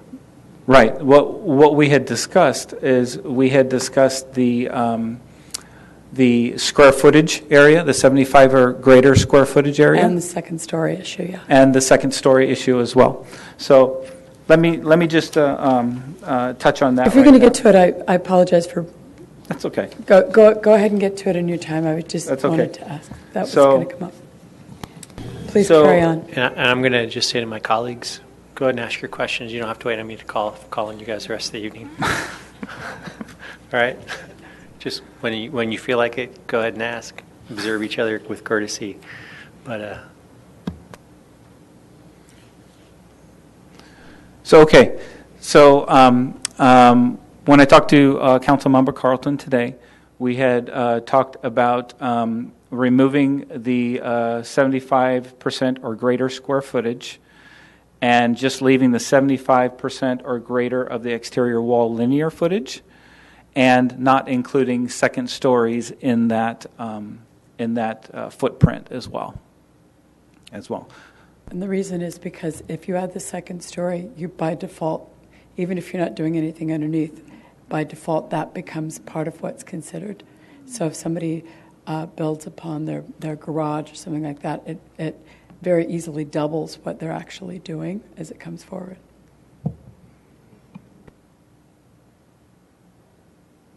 Even if you're not doing anything to the under part, like as an example, a garage, you want to build like on all you're doing is the second story, it will count double for the lower and the upper, so that you can do very little of the house and trigger the 75% when you're doing second story. What we're trying to address is the people that are cheating by leaving the wall up. If we just stick to the walls and we don't follow the second story, then it becomes more true to the spirit of what we're trying to do. And he agreed, so I just wanted to bring that forward. Right. Excuse me, I have another question about this one slide in this portion, which I believe Starla has spoken with you about this for the Energy Reach. Should I do it now or should we do it at the end? We may as well do it now. Okay. And it was adding of some verbiage, right? So yes, this is, I ran it by a few, this basically came from Tom Cabot. And what he was proposing is to add when the scope, and I'm trying to figure out if this changes anything with what Councilmember Carlton just said. When the scope of work for R3 and R&U occupancies involves the alteration or removal, and then he was recommending that we add or replacement of any structure framing. Mm-hmm. So would that still? Yeah, that sounds right. But we have to look at the 75% or greater square footage, which Councilmember Carlton had an issue with. Okay. Yeah. And then the second portion that was recommended was that the 1 year window is relaxed to 2 years. So in case a builder is taking over a year to complete their project, they don't miss out on the benefits of the new REACH code. Yeah. Yeah. Okay. Thank you. Agreed.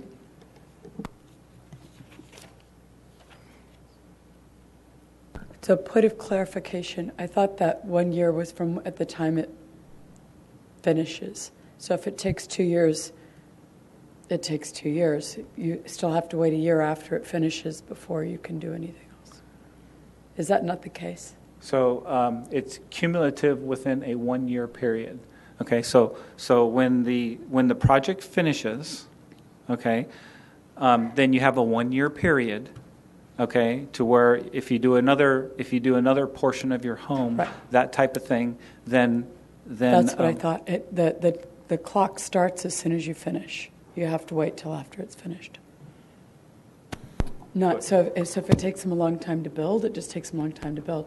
If it takes them 3 years, then it's a year after whenever that 3 year period is when they finish. Oh, I see. You see what I'm saying? Right. Okay. That is correct. But fine. Okay. Yep. Okay. Thank you. I'll just ask my question now. None of this applies to anyone who puts in their building plans before January 1st. Is that right? That is correct. Okay. As long as it's a substantially complete application and not a shell application. I mean, it has to be a legitimate application. And so if it's not complete, it gets rejected, as opposed to processing something that has, a couple of sheets and they pay the fee. I get it. All right. Right. But then come January 1st, this goes into effect. Correct. Okay. Not just the REACH codes, but the amendments we're doing this evening as well. Correct. Actually, it's at this point in time, it will be January 10th because you have to wait a 30-day period after your second reading. All right. Thank you. And I'll let you finish your presentation. Okay.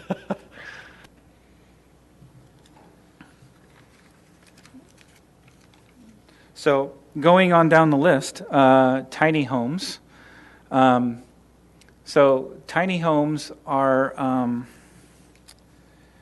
in many cases, have less restrictive building standards than typical houses or ADUs, making a tiny home construction more cost effective. As you can see here, we have a tiny home off to the left-hand side. That would be under our jurisdiction and under the California Residential Code.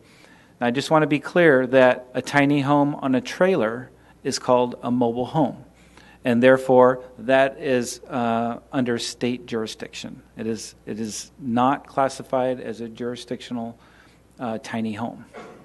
Okay, so anything on wheels is not considered a tiny home. If you take it off the wheels, is it then a tiny home? You would have to do some retrofit and things of that nature, but it is possible to take it off the wheels and set it on a Which and is set funny it on because a I've seen mobile foundation. homes that don't have wheels that are taken off. Do they then become tiny homes? Yes, but it's on a chassis as well. Oh, I see. So if it's on a chassis or a wheel of some kind, then it falls under the state jurisdiction. Okay, thank you. Yes.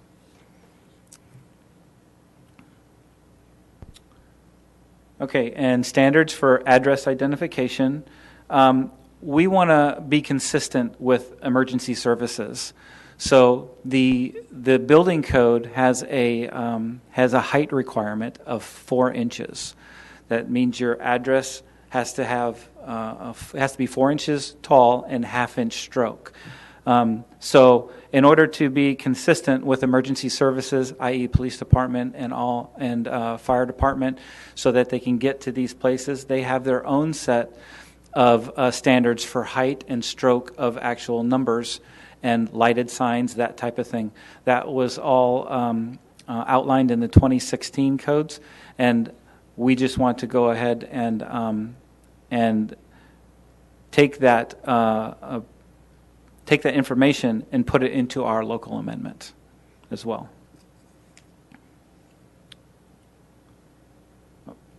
And let me go over Cal Green construction material diversion requirement very quickly. Okay, so this requires all applicants to pay a deposit based on square footage. So right now we accept deposits based on square footage for any residential house that's over 1,000 square feet or more. This is in an alteration, remodel, or new home.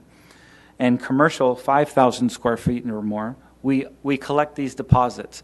There can be upwards of 1,000 deposits that we collect every year. So staff recommends the deposit system to be converted into a fine system to be paid at the end of the project.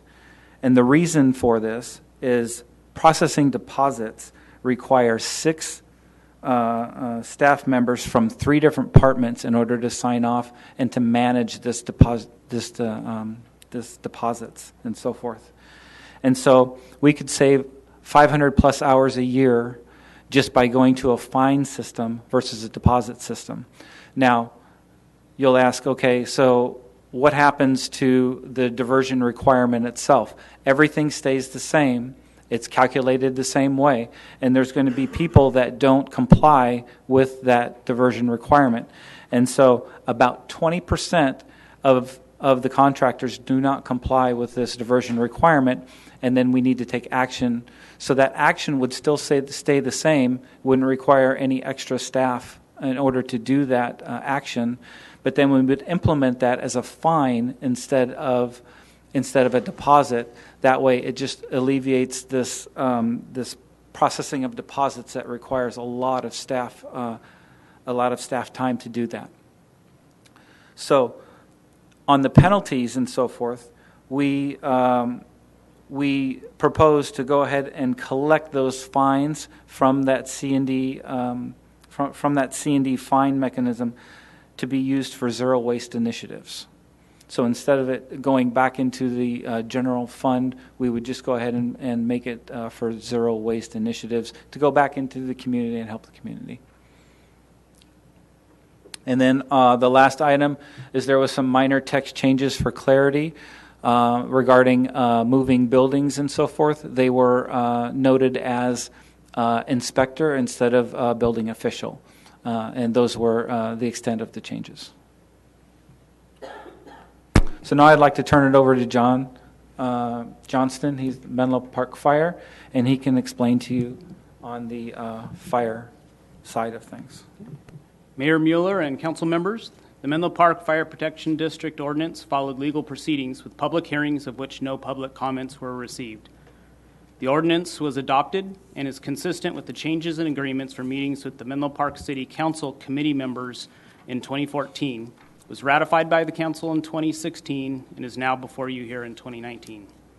The California Fire Code is a building standards code and a life safety maintenance code, of which requires adoption of non-building standards portions of the code that the California State Fire Marshal is unable and is left up to local jurisdictions. The ratification motion before you is in support of the ordinance with deletion of standards and guidelines, of which the fire district is supportive, as we have an excellent working relationship with your city staff.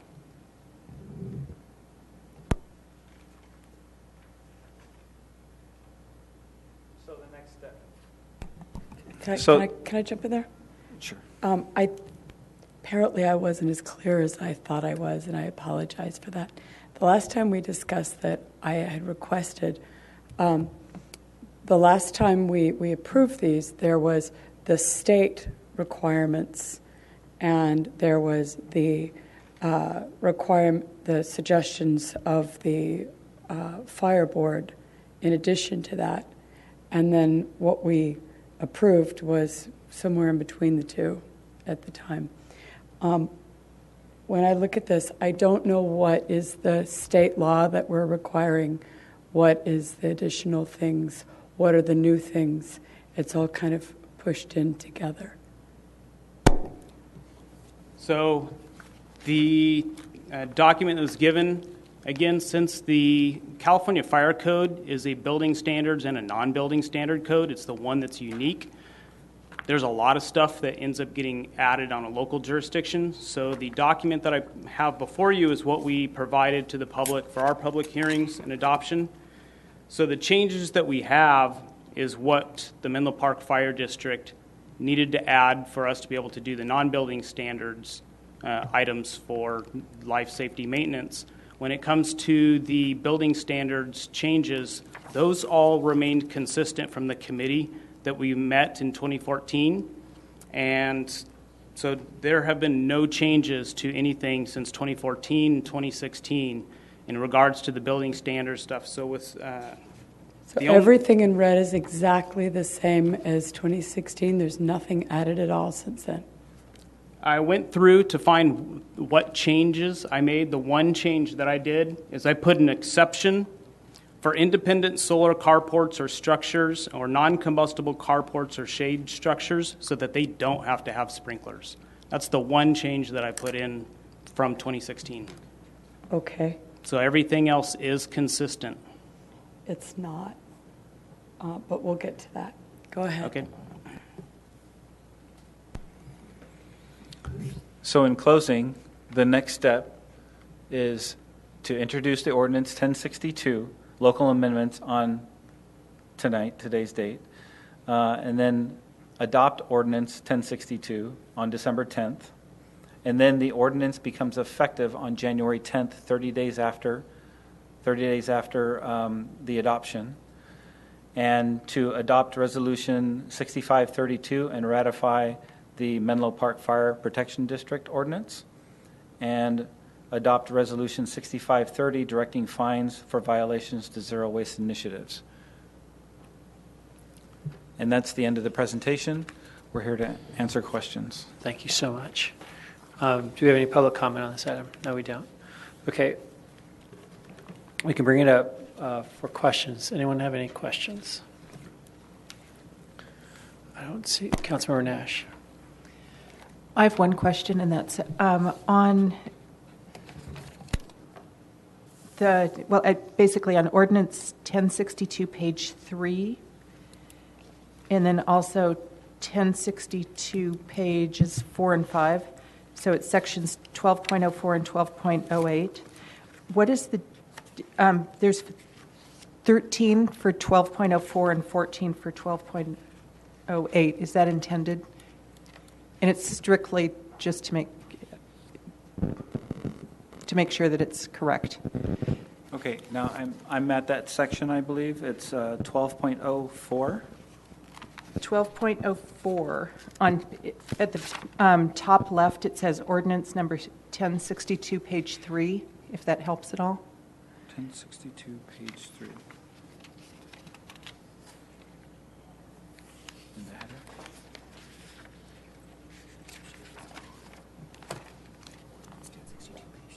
Yeah.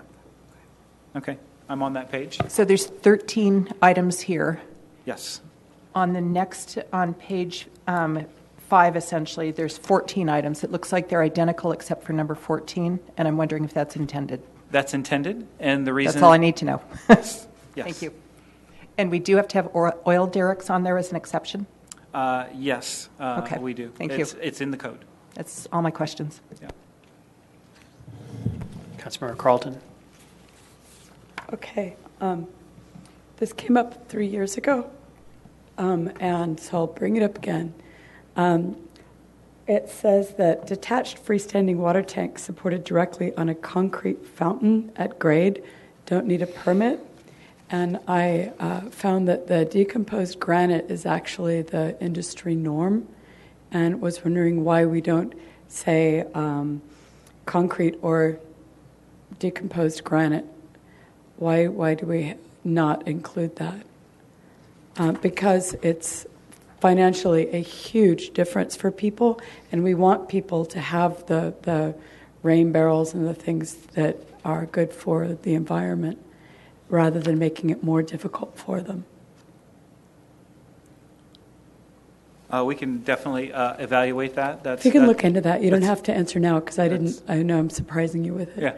Yeah. But when I'd looked into it and I'd called around the places that do the install, they said that was just the norm now, and they still, install it in a very specific way, but it's less expensive than concrete, and also enables you slightly more easily to move it if you need to, I guess. Okay. This is directly out of the code, and so it was adopted in 2016.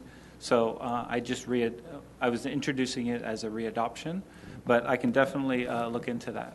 I remember finding out about it too late, and everyone said, we'll deal with it next time around. So it popped into my head that, it's next time around. So it'd be good to look into that. If there might be a good reason why not, but if we can look into it, that's great. Okay, great. Prefabricated swimming pools, accessory to a Group R Division 3 occupancy that are less than 24 inches deep. Does that mean that all jacuzzis need to have a permit? I thought it was things that went into the ground that needed a permit. I thought that. Yeah, these are the prefabricated swimming pools. So they're pools that are prefabricated, and you'll be able to go ahead and set them on the ground. Right. So, but the way this defines it, anybody who gets a jacuzzi would need to have a permit and a fence and all this. And jacuzzis tend to, not all, I guess. I don't know. I don't have a jacuzzi, but my friends that I've seen have things that cover them so that you don't need a fence. All these things seem like really good things, but by pure definition, it seems like they would also cover jacuzzis. And I didn't know if we needed to call out a better definition to not include smaller things that are more than 24 inches deep that are above ground. I'll look into that. Okay. I just want to make sure that we don't accidentally over-legislate something that, unless there's a reason to. Okay.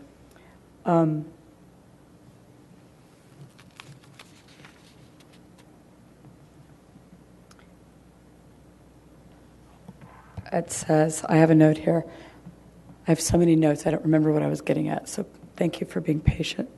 Where there is evidence substantiating that meeting the requirements will alter the local utility infrastructure design requirements of the utility side of the meter so as to increase the utility side cost to the homeowner or developer by more than $400 per dwelling unit. That's apparently on page 8. I have to go back. And I didn't understand where that... What page are you on? It said page 8. So let me go back and look. I have all this online. Can I ask something? Just as a matter of procedure, Kat. Sure. And is the intent that we move this tonight in the first reading? It is. And questions that are asked that there will be follow-up on, are those items that would be changed before the second reading, or would it require a new first reading? That's a good point. So if there are any substantive changes, it would require a reintroduction. Okay, so just as a matter of procedure, and I'm not saying that I'm not trying to be critical at all, but I am suggesting that if there are items that you think will require amendment, it may make sense to sit down, to put this off another date, to sit down with staff, figure out what those amendments are. I know that it means I'm it's going willing to be to do that as quickly as possible if you want.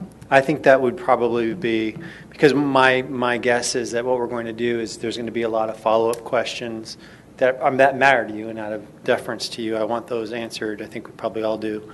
But I'm not sure that this is probably going to be the best venue to do that. And so I think what I would suggest... I'm free all the rest of the week if you want to get together. So why don't we go ahead and do that? Why don't we set, because our next meeting, we have put a few items on that meeting beyond just... So why don't we go ahead and do that and continue this item so that you guys can meet and confer and get that isolated and then get that before us for our first reading. And after this, we can set literally any time this week. I'm happy to meet with you at your convenience. Okay. I know that I know it delays it past January 10th, and I apologize for that, but might as well get it right. So. Agreed. Okay. Thank you all. Justin, Mr. Murphy.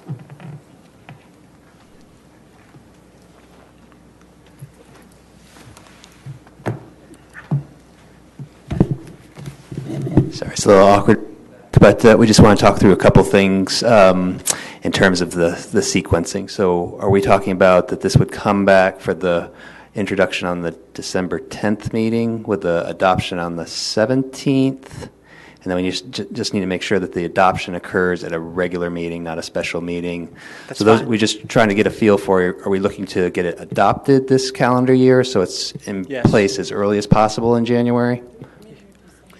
We have a meeting on December. We have two meetings, December 10th and 17th. Typically, there's no business that takes place on the 17th, but you could put this on a consent calendar for adoption on the 17th. That's fine. You can do a second reading, though. However, you can. Here's the surprise, everyone. You guys didn't know this. We are going to have a special meeting on the 16th, I think, is what we've discussed. So on the 16th, we could have it for a second reading on that. No. The second reading is the adoption.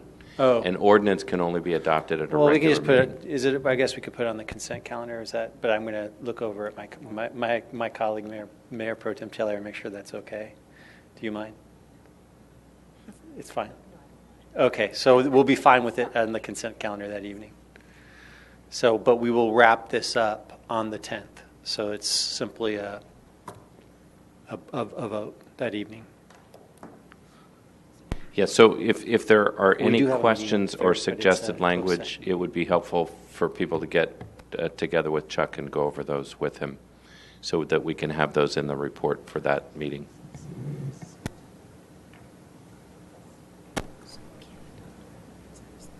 Can't adopt an ordinance, special meeting. So we'll continue this then to the 10th. And in the meantime, there'll be a meeting, there'll be a conference in order to figure out all of those issues and get them framed up. And then it may be that we actually just get to, we may move this, assuming there's an agreement on all of that, we can probably put it on consent that evening. So if there's questions from any other council members, we can pull it. Sound good? All right. So hang on. There was just a thought. I mean, it may be that all the questions will be answered and that there won't be any changes or revisions to the ordinance. So you could then actually introduce tonight. And if there are no substantive changes, then it can be adopted at the meeting of December 10th? My impression was that there was going to be some requests for potentially a substantive change. Okay. So, and I'd like you guys, let's just get that isolated, framed up, and, okay. All right, so with that, let's go ahead and, I think that item is done. And continued city manager's report. Do we have a city manager's report? I do have two quick reports. One is that we do have a grand opening for Nealon Park on Saturday morning at 10 o'clock. Everyone is invited. Put your play shoes on and come join us. And then, Mayor Mueller, you brought up the potential of adding another meeting. So we've run into a conflict with the 16th. That is a planning commission meeting on the 16th. So right now there are two options, and the staff will contact everybody tomorrow and check your schedules. One option is on the 16th, 4:30 to 6:30, or on the 17th, 4:30 to 6:30. I'd prefer, I just tell you now, I'd prefer to do it on the 16th from 4:30 to 6:30. Okay, so we will be emailing everybody and Wait. focusing on the 16th. What? We'll have to meet, because if my memory serves, one of the items, we'll do the item that we were concerned about, public comment. Correct. In the second session, at the 7 o'clock session, so that everyone can attend. I'll follow up with you on Okay. Okay. I'm free, like, come up. Okay, so the 16th works for you guys, at 4:30 to 6:30? Everyone's okay? Yeah. Okay. Okay, any other items? City council member reports? Nope. Okay, with that, the meeting is adjourned.